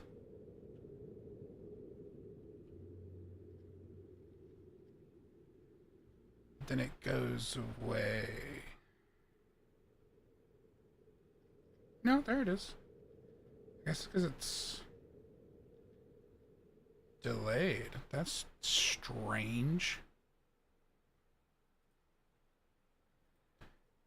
If I put you at your normal amount, do you still act weird?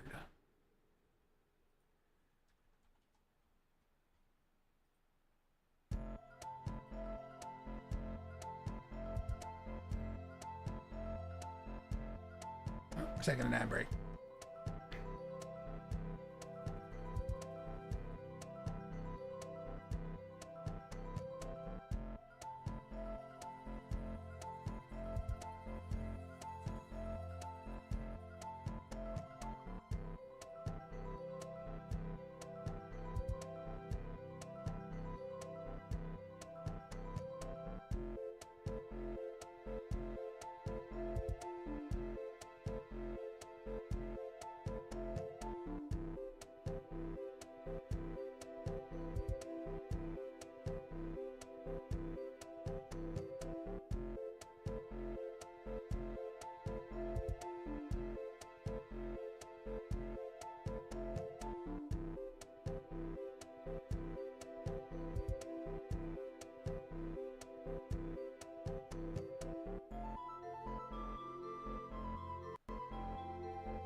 Okay, we are back. So, let's see.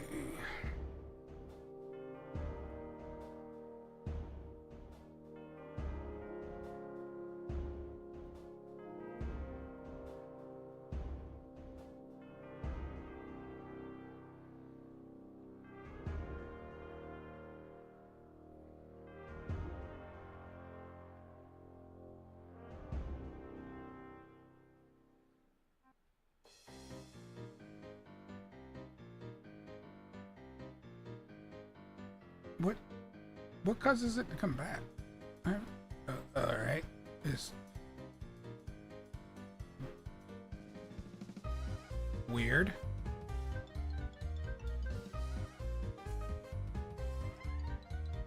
Wait, what did I attach it? What is it attached to?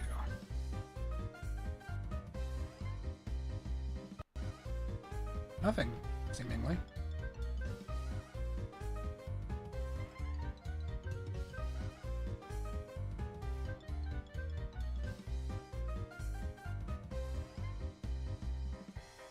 Because it's not like it's moving.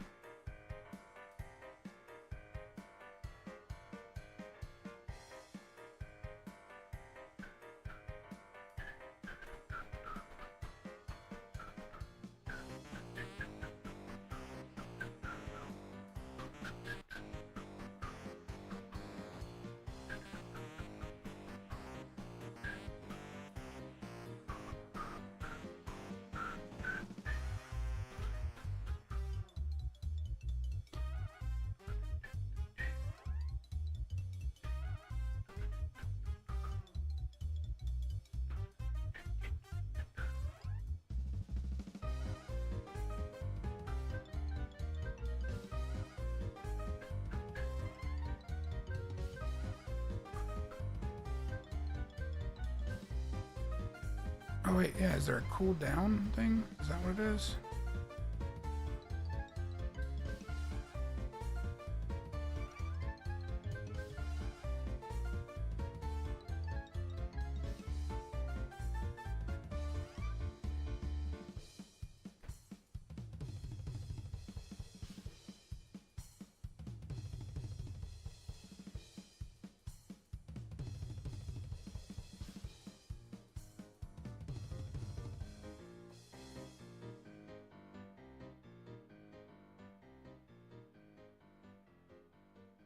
It's navigation cooldown.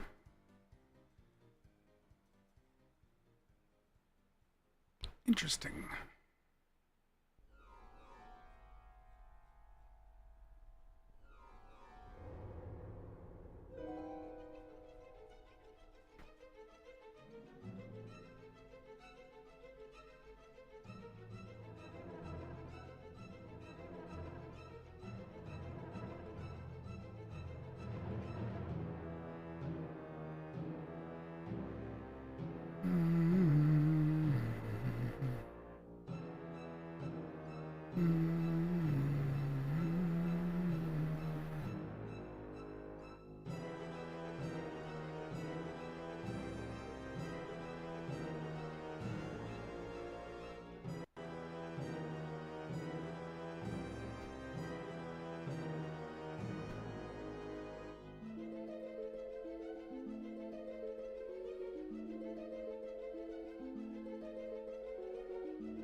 Could also do a thing where we say construct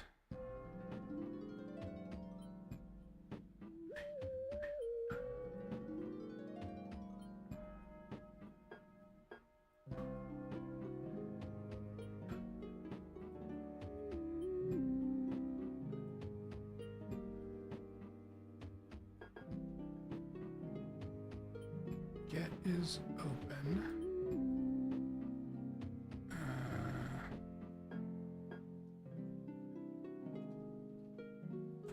Branch.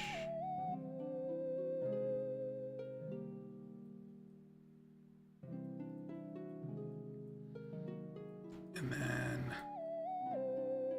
from this guy, we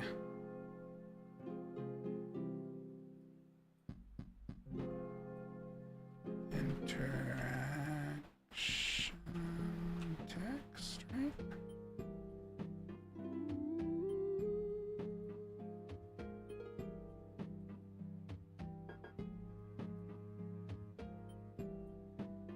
Can I do a select text? Yeah. This would be better. Like this. And then doop. And then doop.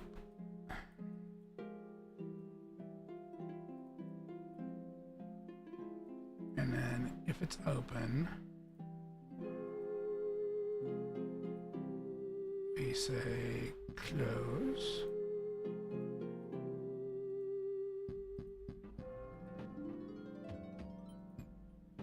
Boom.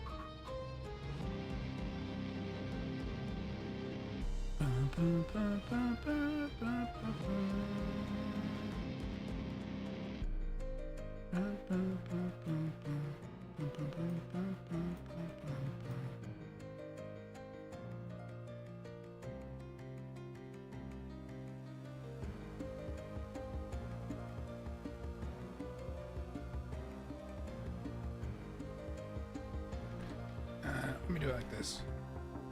Because I don't know if is open is getting set just yet. So in that case, we'll say false.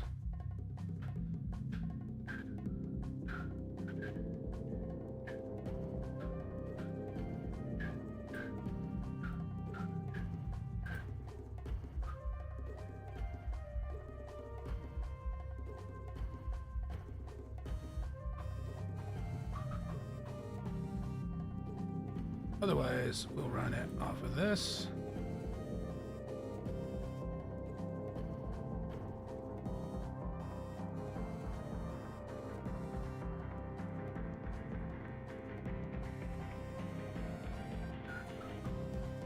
Now, I have to do it like this, because shenanigans.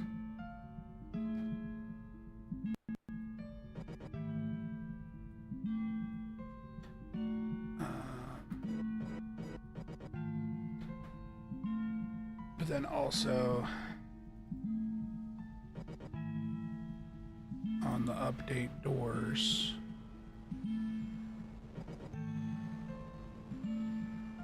we should update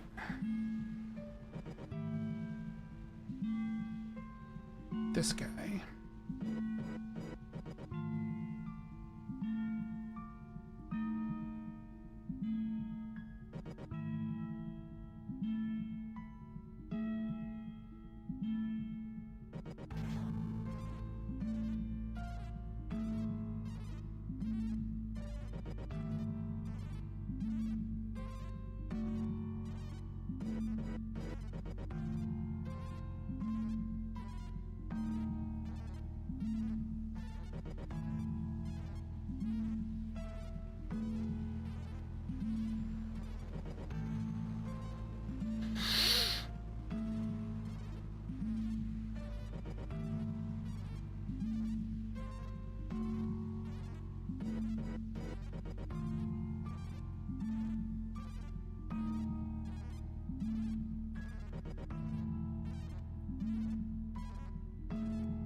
Okay, so if this does what I think it should,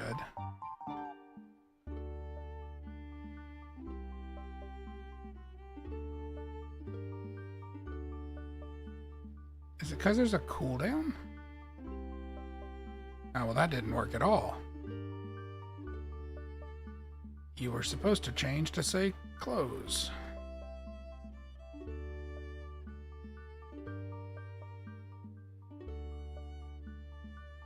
Also, what?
I have a hunch that it's likely only one of those text boxes are getting used.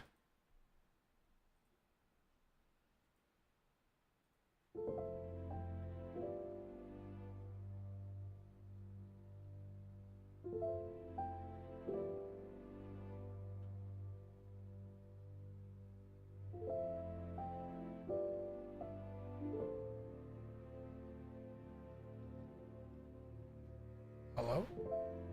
Door? Door. Door. Door. Door. Door. Door. Why door? Door?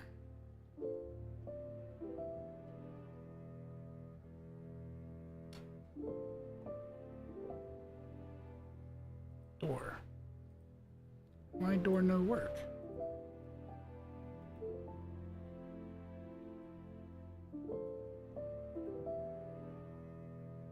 Is that based on that should be fine.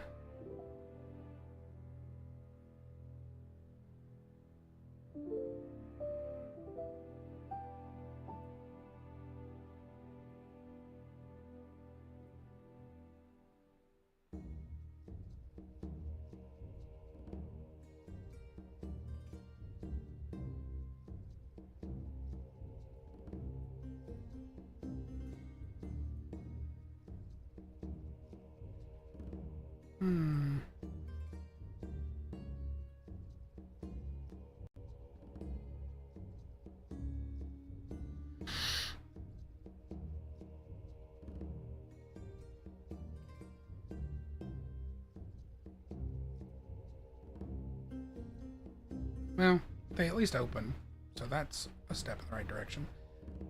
Can we place actor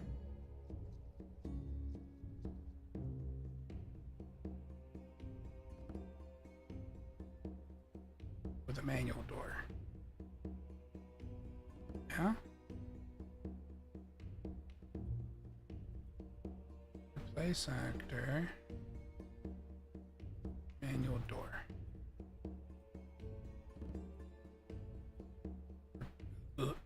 Replace actor. Manual door. And then door. Door. Gotta update those still. That's fine. That's not a door that even opens, it's a fake door.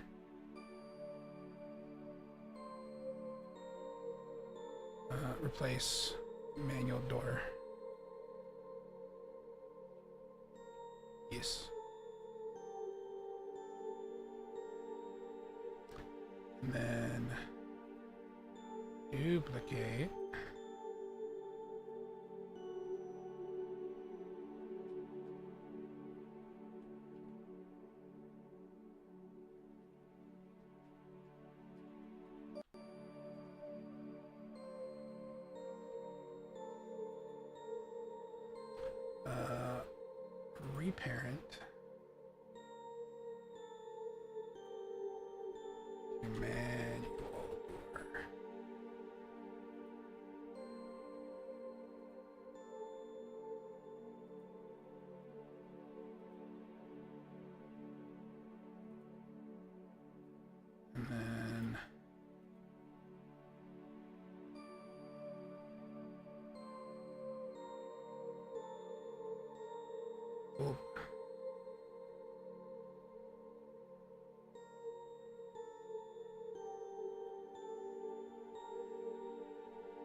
Oop.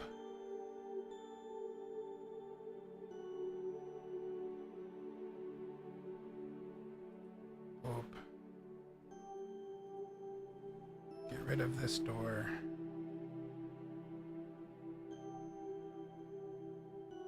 And then,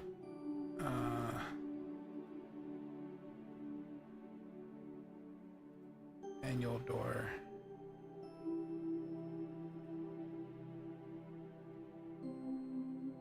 Manual door.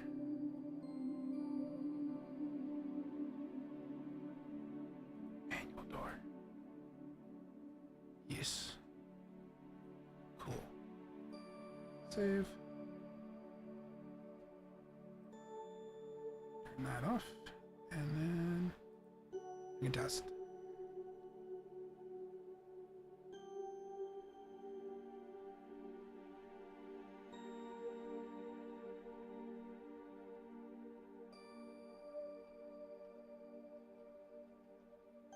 Is it because I'm in the way?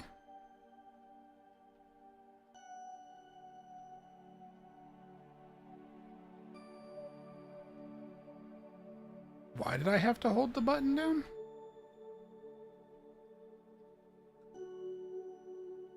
That's strange.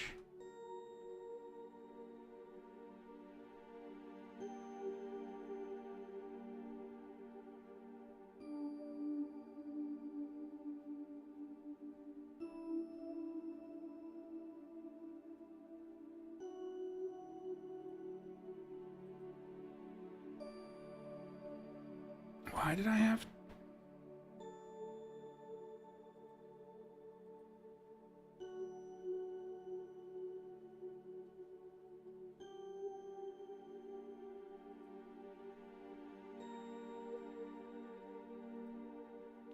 Oh, that one's start open.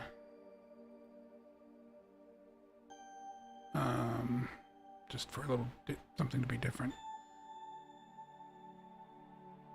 What?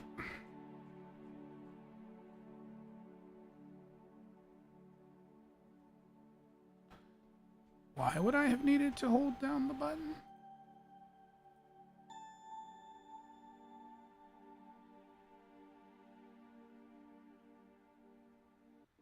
But action is use.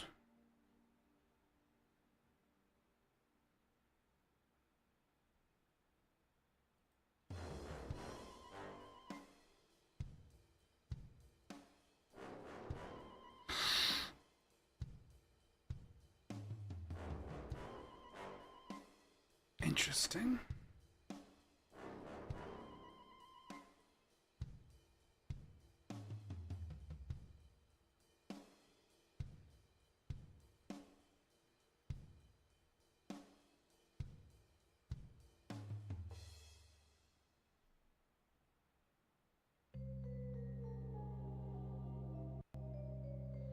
Because this shouldn't be posing an issue at all.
Excuse me.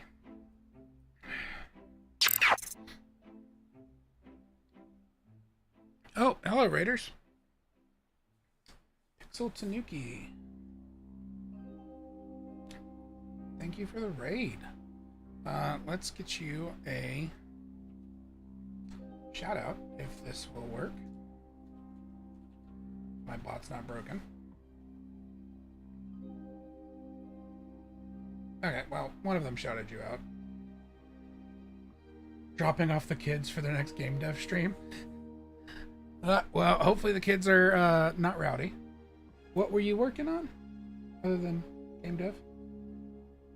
Or specifically, what were you working on in game dev? Also Blueprint Cutter? I do a little bit of C++ when need be. I'm working in Blueprint right now just because it's easier. Working on a cat game for IndieFest 2026. That's cool. I'm only in Blueprint right now because some of the stuff I'm doing is easier to prototype. I don't really like doing everything in C++ because you have to compile and it's time consuming. But welcome in, Raiders. I am Crimson or Patrick. You can kind of call me by my whatever you'd like. And I am working on an indie horror game called onemanspoison. It's sort of Resident Evil inspired, like RE4 specifically. Working on some interaction stuff right now, but I've got a inventory system that's very Resident Evil 4. You can pick up some stuff here. So I got equipment here, solo dev. So I'm the only developer on it right now. I do have a concept artist. I also, despite the fact that I can do 3D modeling, I'm in talks with a 3D modeler to take over that part for me. She's doing some like samples for me now so I can kind of get a feel for the style. And then I have a I didn't intend to have a composer yet, but I have a friend that does that was what they went to school to do, and they really wanted to get involved. So actually we already have a main menu theme which I can play for you guys here while we're sitting here talking. But I am a solo dev on the project itself. The modeler actually does have game development experience, so it is possible that depending on how that agreement goes, because right now I'd be commissioning them per model, but if they want to get more involved and I can afford it, then maybe I'll have some additional help. There's a part of me that's like hesitant to even do that because blueprints and version control are kind of a nightmare together, because you can't really merge them super effectively. But yeah, so we've got pretty basic system here. The doors are being a little weird right now. There we go. And then there's an automatic door still opening somewhere. I hear it. I got a little shooting range here that I can test gunfire on. So, and then you can reload. Doop, doop. And that all gets used from your inventory. You can drag. You can rotate. That's not rotating correctly. That's broken, apparently. Nope, whoop, there it goes. Okay, it's just graphically broken. Well, that's not the only weird... That happens. There's some weirdness. So then we can take... eventually going to have a flashlight that I got to work on. I've got it equipped. This is the placeholder for it. But it doesn't do anything yet. So this is just sort of my test level. That's going to be the pitch dark hallway to test the flashlight in. So there's not a lot going on in here. I've been working mostly on like the animation, like the core systems We do have a storage system represented by this crate over here. So you can store items in a global storage. Just like that. And then... Oop. So... But that's about all that there is right now. I've only been working on this... maybe like 8 months. To like... I mean, technically speaking, it's been in planning a lot longer than that. But I've been solidly working on it. Maybe more like a year. Because I picked it back up to work on it from an earlier state when I started streaming again. And I hit my first year, I think, in January. My first year of affiliate. I'm not sure exactly where the timing was on that. So, congrats. Thank you. Happy anniversary. Yeah, a little late, but yep. I kind of missed it. I had a bunch of stuff going on. But I'll have to see what's up with your cat game at some point. You're snooping and adding the blue sky. That's fine. The game actually has a website. I don't think it's in the command. Let me see if it is. It is not. I'll probably need to update that.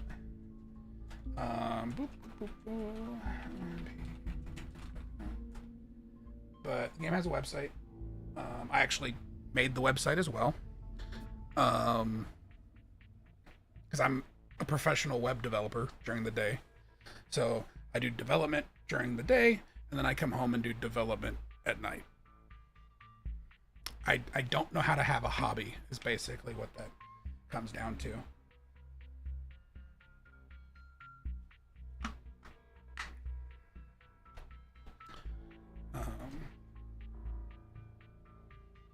The music player on it? Yeah.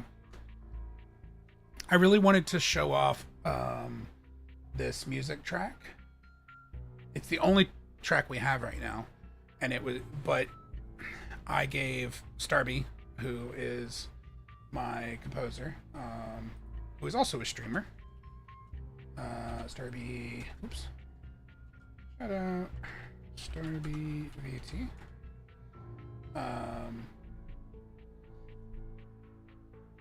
Yeah, so Starby is the composer, and she, again, didn't have a lot to go on, but I gave her like description and like part of the script and that kind of stuff, and because she really was super interested and wanted to get started, and I was like, well, usually I wouldn't try to do something like this until I had like a demo, but sure, you know, let's see what you got. So I kind of did that and let her do her thing, and this was like a first draft. Well, not first draft. It's the first draft I got to hear, and I was instantly like, yeah, this sounds like, because I gave her the directive of like, do like non-traditional instruments. Like I want it to kind of sound almost sterile, mechanical, and this is kind of what we got, and it's super interesting and spooky, and it's a nice little title theme. It's not like super exciting, so it doesn't probably have a place in the core game unless it's like used as sort of like a reprise at some point, like where the same tune is played a little differently, but it fits the a menu theme very well. Whoop, sorry, that's probably much louder than that song. I had to switch off of that. Hopefully I did not blow anyone's eardrums out. Let's see here. So yeah, I do only for a second, it's fine. Yeah, I tried to get it real quick. I realized what I did as soon as I did it. So yeah, I do game development usually Tuesdays and Thursdays in this sort of general time slot around 7 p.m. Eastern. And then tomorrow should be a game night. Probably picking back up RE9. I haven't finished it yet. So we'll probably be playing Resident Evil 9. Not around this time tomorrow, but around 7. So a couple hours ago than when we would have started. I already did that, Amber, but thank you. Thank you. You missed me doing that.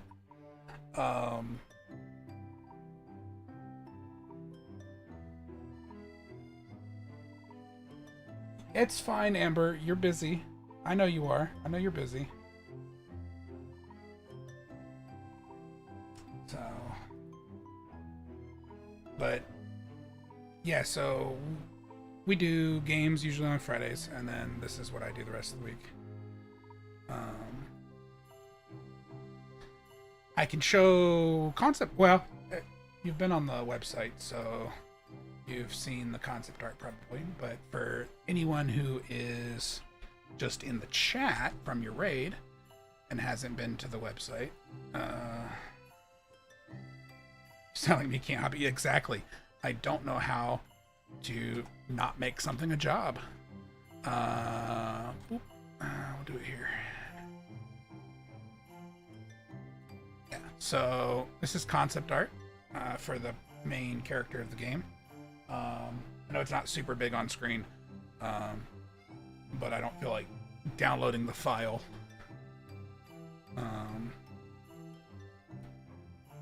Your first Steam game. This will be also my first like Steam release if I finished it. I've kind of only ever done some small stuff that I've never released. Yeah. So.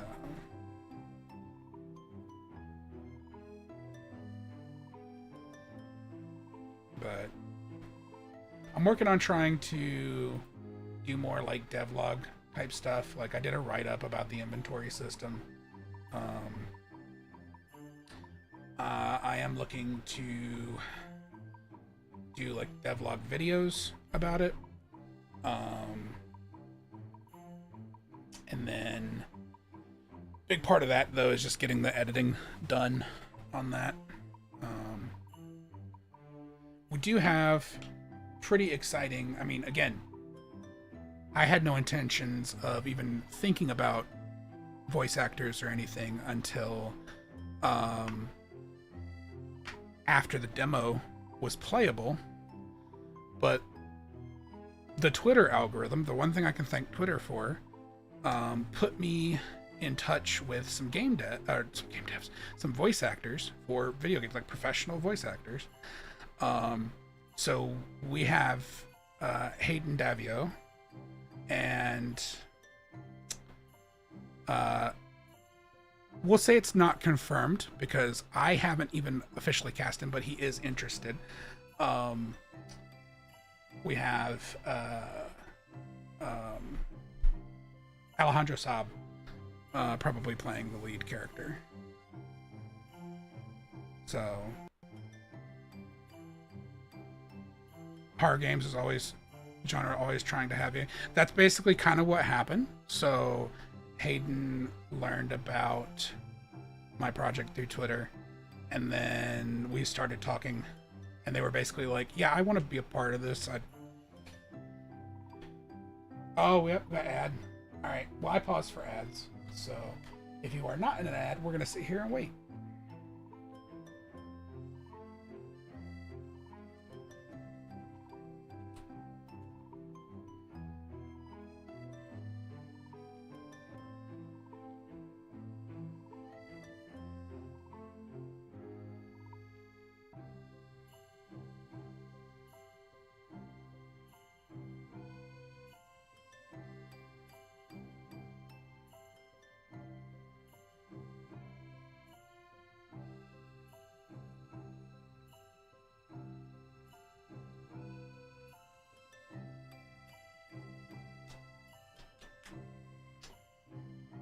Got about a minute left on the ad break.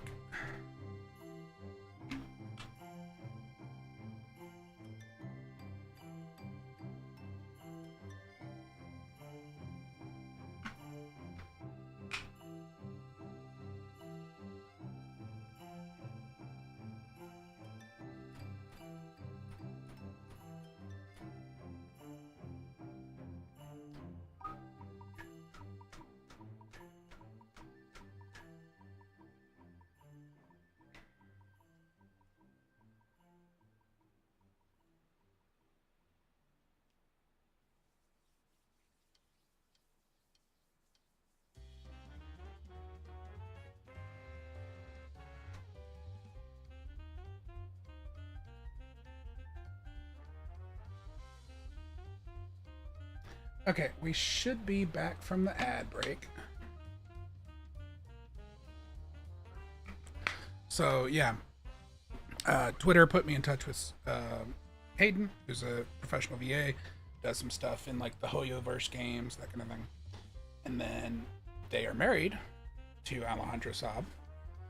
And so I'm in talks with both of them about doing probably the only voice acting that I will have in the demo is for probably those characters and then some general enemy barks. But basically they're going to be playing the leads. The protagonist and then the female lead who is the client. So yeah, so we probably will have Mr. Deadpool himself from Marvel Rivals. So they're supposed to send me some samples, and then that'll be the Sayu, Alejandro Saab. He is interested. So it's kind of like the fact that they're interested, basically, and I was clear with them that, hey, this is like an out of pocket indie budget thing. You know, I don't know what you normally have as rates are, but like, it's probably not going to be that. And they're like, yeah, no, we're aware. So, at this point, it's basically, I think, a formality. So I've asked for just them to record some samples when they have time, just so I can kind of hear it. But I'm pretty sure that we can go with that. And then, so that has our two main characters.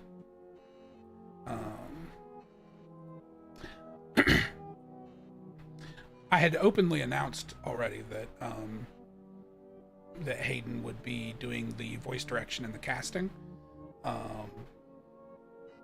We have not really openly announced them being cast as either of the characters.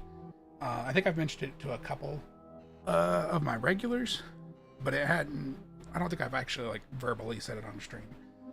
But it is pretty much a formality at this point. In fact, this sounds like an April Fool's joke. I promise it is not.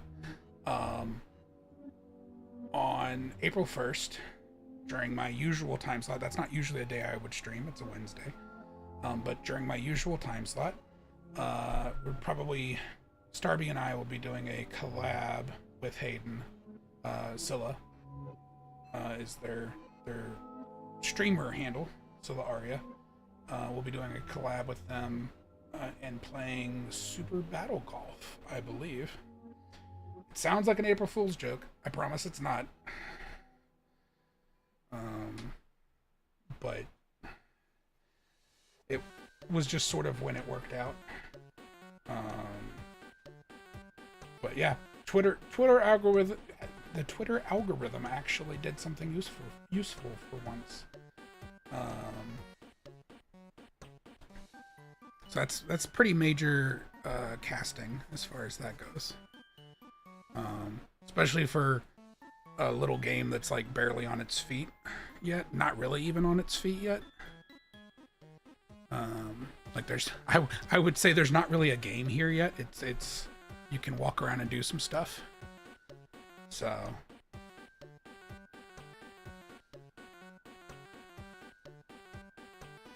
but let's see. I was hearing doors still opening. Where did I leave a door? Oh, I left an auto door up here. Replace with double door. Okay, all the auto doors should be replaced now.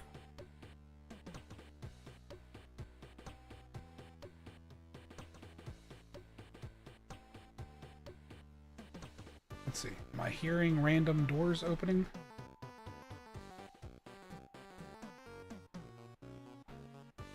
I don't think so. Oh! Wait. That door is opening.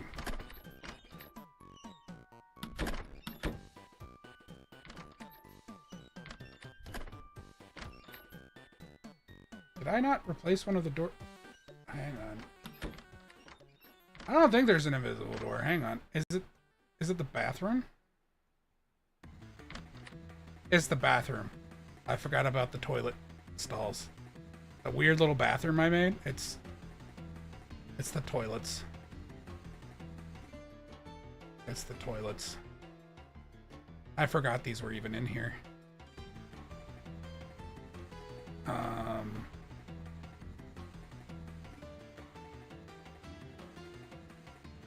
How did I do that, though?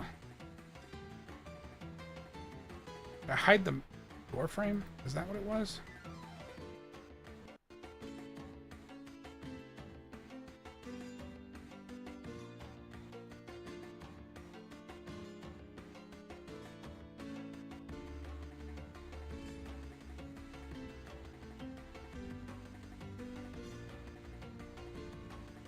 Yeah, that's what I did.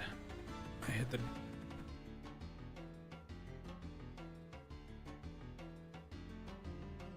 Uh-oh. That's not right.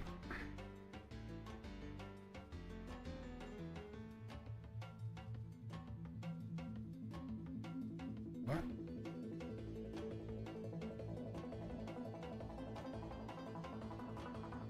How did I even manage that?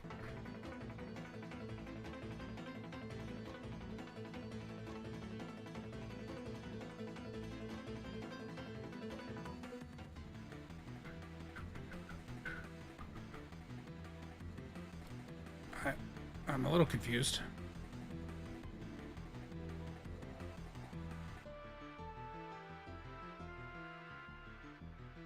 Nope.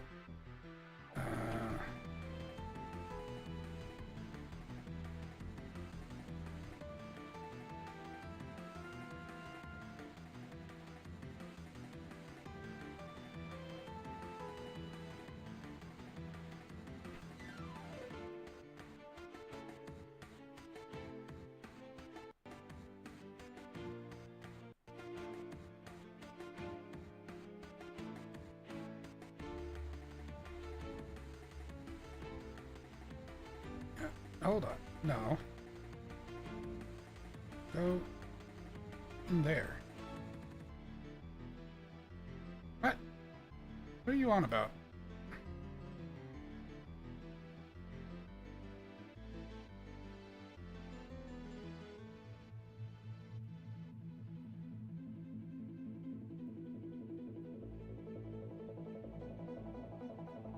What? What? What? The shit is that? Alright, hang on. Reset. Uh-oh.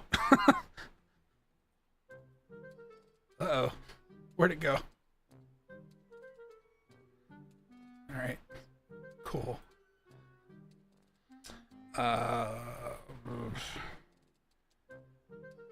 There we go. I'll just do it like this. Not auto. Manual.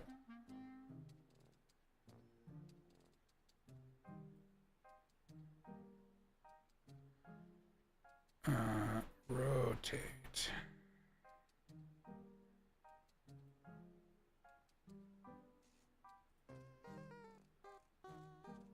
Clear.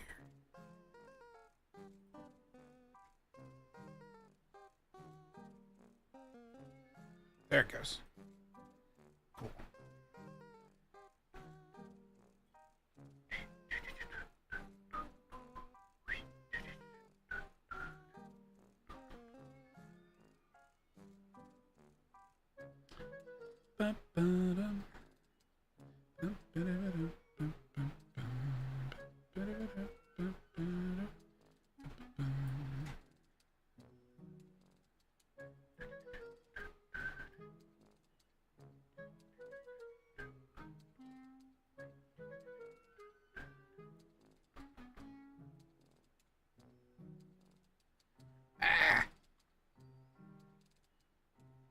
gets really temperamental really quickly.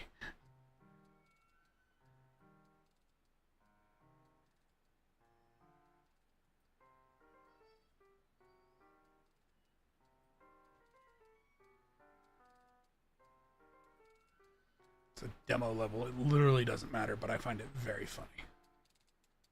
So. Alright, now there should be no more... Despite the names of all these files saying auto door still, the fact that they're swapped out should mean... I don't know why I'm picking this stuff up. Should mean I don't hear any doors in the distance.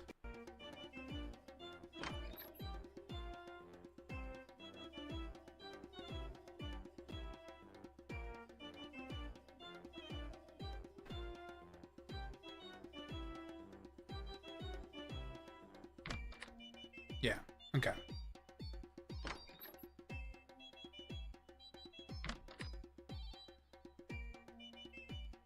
Cool. Those are honestly probably the tiniest toilets in the world based on the size of the character. He would be really squatting down. But it's fine. So, alright, cool. So that gets our doors finally acting semi-normal. I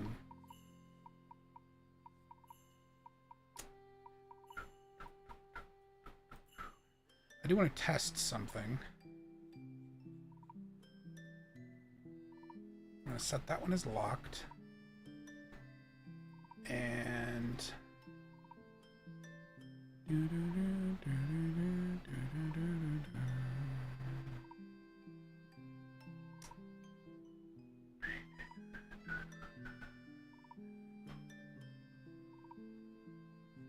if it's locked, then it needs to have...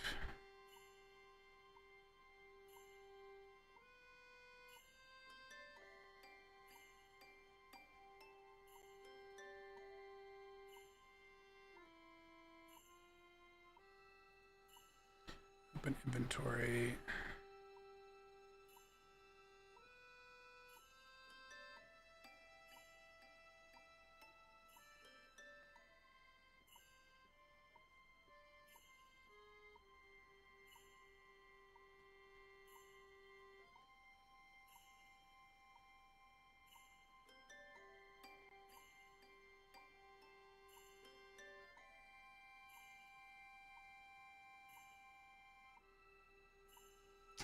And then probably in here.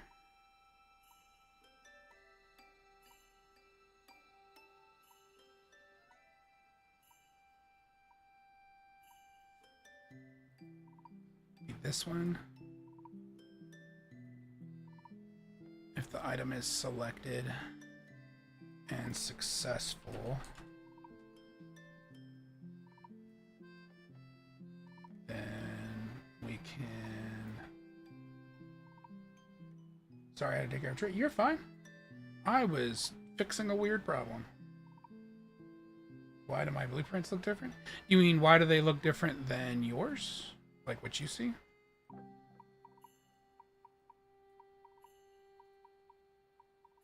They don't have shading? I have a theme installed that just makes them look a little different. That makes them, in my opinion, easier on the eyes. It's like a dark mode type thing. It's a plugin. I'd have to find it. I don't remember what it's called.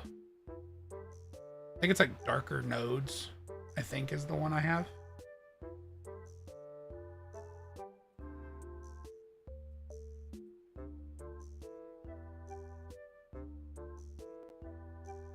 Custom pixel shader. I haven't played that much with shaders, to be entirely honest. I assume you're looking for like a retro kind of pixelated shader. I think there are some examples of that kind of thing. Cool. So it wants me to use an item, which is exactly what I want to do. and it can't open until I do so. Not retro, no. That was just a guess. I don't have a key item to test that with, but that was the expected. Oh, like a tessellator. Okay. Interesting.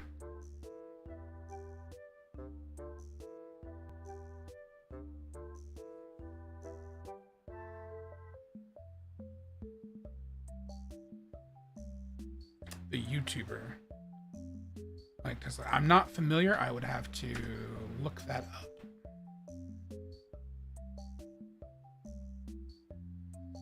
Okay, so that gives us interactions. That works exactly like I was expecting. Are links permitted? Only for VIPs. You can whisper it to me. VIPs and subs, I think, can link.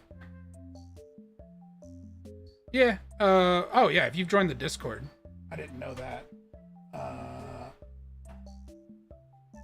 Yeah, you can do that. You should be able to do that. It should let you.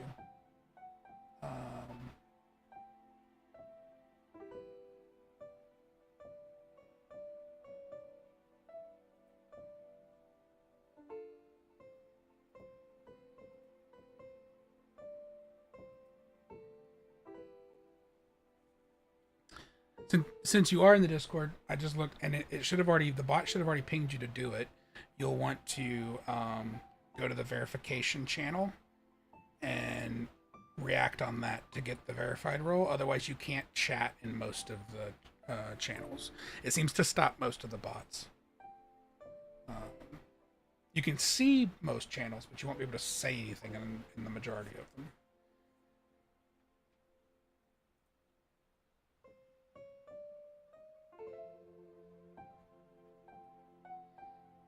Okay, so that will work. I just need to come up with a key item for testing the unlock.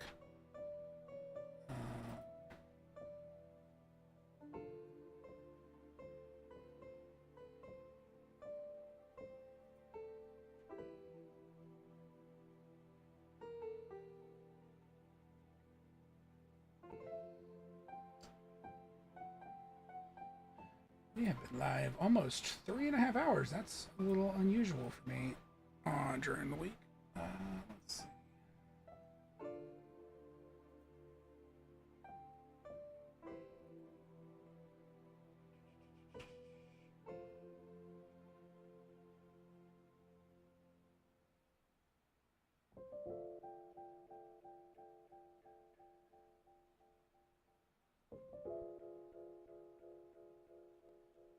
I don't see. Let's see. Any of my usual raid targets for the game dev stuff. Oh wait, well they're not playing game dev, but they are a dev.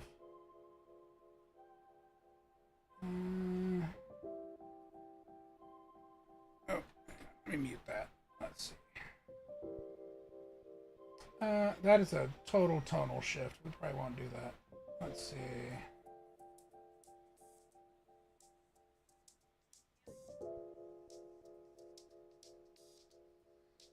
Game dev channel, you're going for the more of that style? Okay, give me a second. I will take a look.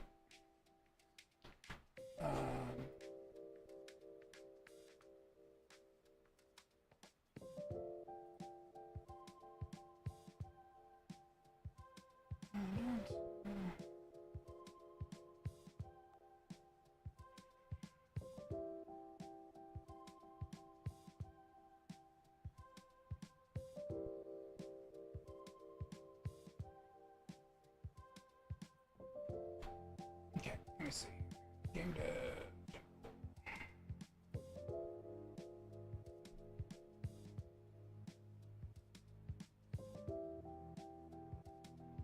Oh, so this was like a Blender shader.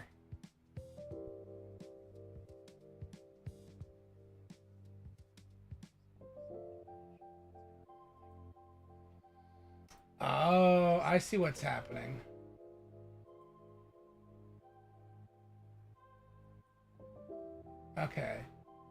So you want to basically fake.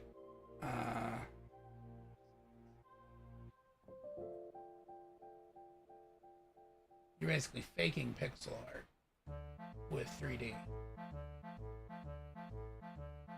effectively.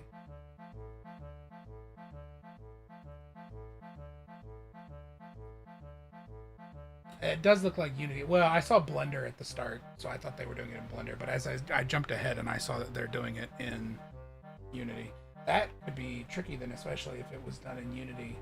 I'm not sure how much crossover there would be.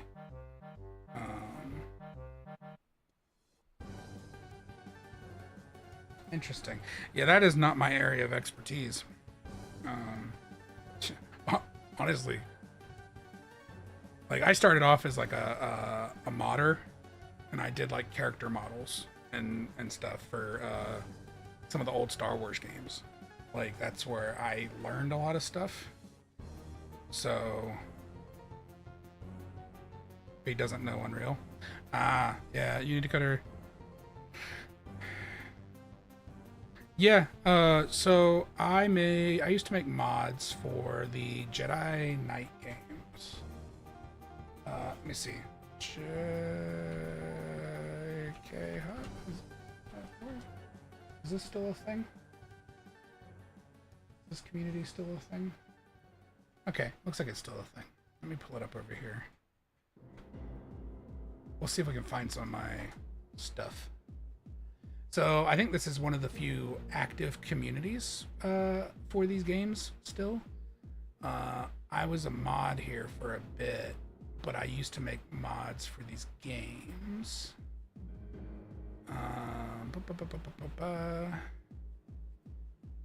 Player models.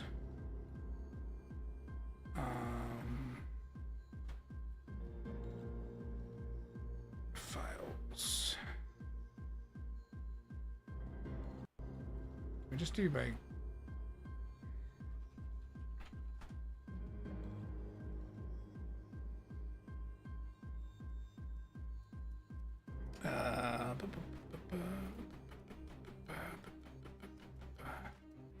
yeah, so stuff like this. Oh, hello, Seagoat.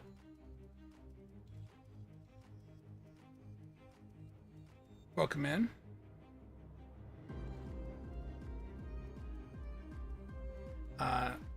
Yeah, so like I made this back in like the early 2000s. It was an Altair model. Heck, it was submitted to this site in 2012. But the file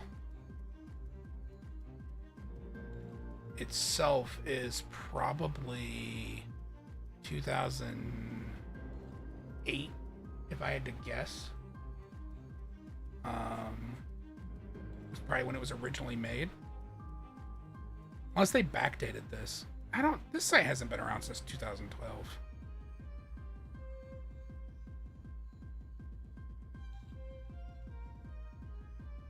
Damn, so I was 8. Yeah, I'm old, apparently. So, yeah, I got started doing mods. This is published and updated in 2012. Was this site around in 2012? Am I that? Ugh. Yeah. I did like a cell shading thing for this model, which wasn't even a thing in the engine. Like, I had to fake it. It's just a number. You just have to have a big one. Yeah, yeah. Joined 2012. Okay. This community is older than I thought it was then. Because this community wasn't even around. They like took over hosting mods for these games. Yeah, Inuyasha. Yeah, he was an Inuyasha model, player model that I made for that game. Raven Software 2008. So yeah, I made these models in like 2008.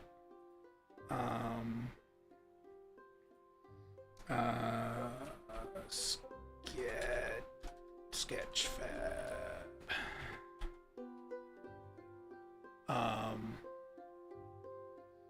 Yeah.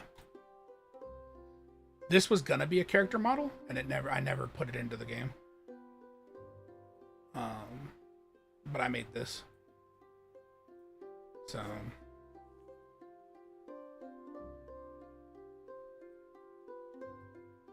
yeah, published 13 years ago.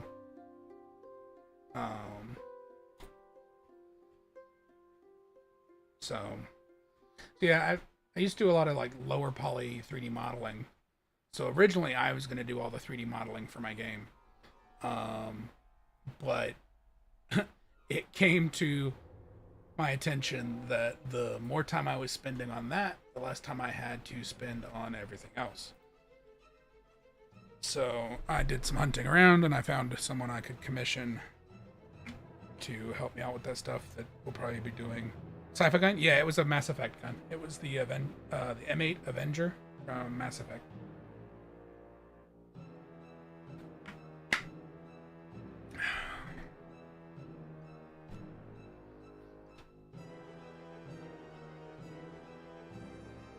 Feel like we have to be held at gunpoint to accept help.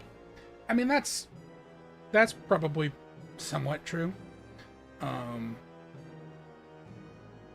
You know, so my friend Starby doing the music for the game, she wanted to volunteer originally, and I was like, no, that's not allowed.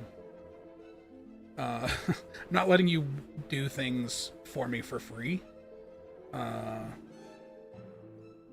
So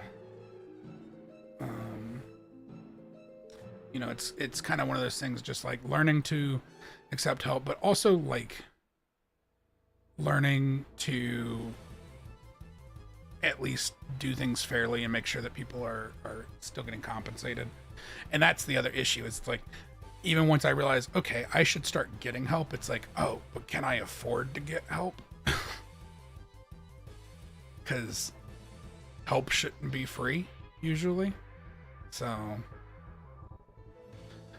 the hope is that one day, like doing stuff like streaming this can pay for a lot of that stuff, and support, you know, like game development projects, but nowhere near that. So but yeah, so we're at the like 3.5 hour mark, so it's like 10:30 at night for me. I gotta get ready for bed so I can go to work tomorrow. Let me see who we can do a raid of. I have a problem accepting free help too, mostly because I'm a boss. Well, you know, and that's part of it too, is like the fact that I know I'm gonna be picky about stuff and have like deadlines of sorts and things like that, and I don't feel right putting, you know, that onto someone who is effectively volunteering at something. Like right now we're having a discussion among the sort of group of people I have helping me of whether or not I should open up my project management tool. So this is a tool, a site that I made, an app I made that basically acts like a Jira or a project tracker. So like you can go into, have like card views, that kind of thing. If I should open this up and have us all using it collectively. But the reason I haven't and have been resistant to that is because then it's like, well, now I'm setting deadlines for you guys, and if I'm not actively commissioning you for that, then can I expect you to meet those deadlines? Thank you for the follow, Seco. So it's those kinds of conversations that get had. Let's see about rating.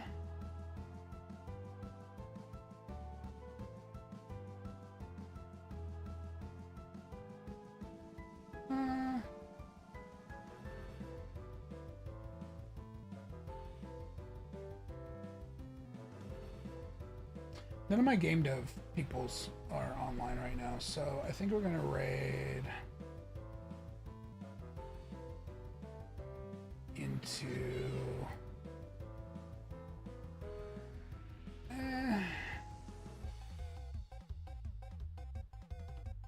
Let's see. We could raid Mortimer. Mortimer's live. And I think they recently made affiliate from the looks of things, which is cool. Damn, you just got here. Well, unfortunately, I've been live 3.5 hours. I am live tomorrow, but not for game dev. So we're gonna raid Mortimer. Looks like they're playing a game I don't recognize. No, Fatal Frame 2. They're playing Fatal Frame 2. I didn't look at the title. So they're playing spooky games. But I will be live tomorrow for Resident Evil 9, if that's your thing. And everybody else, have a good night.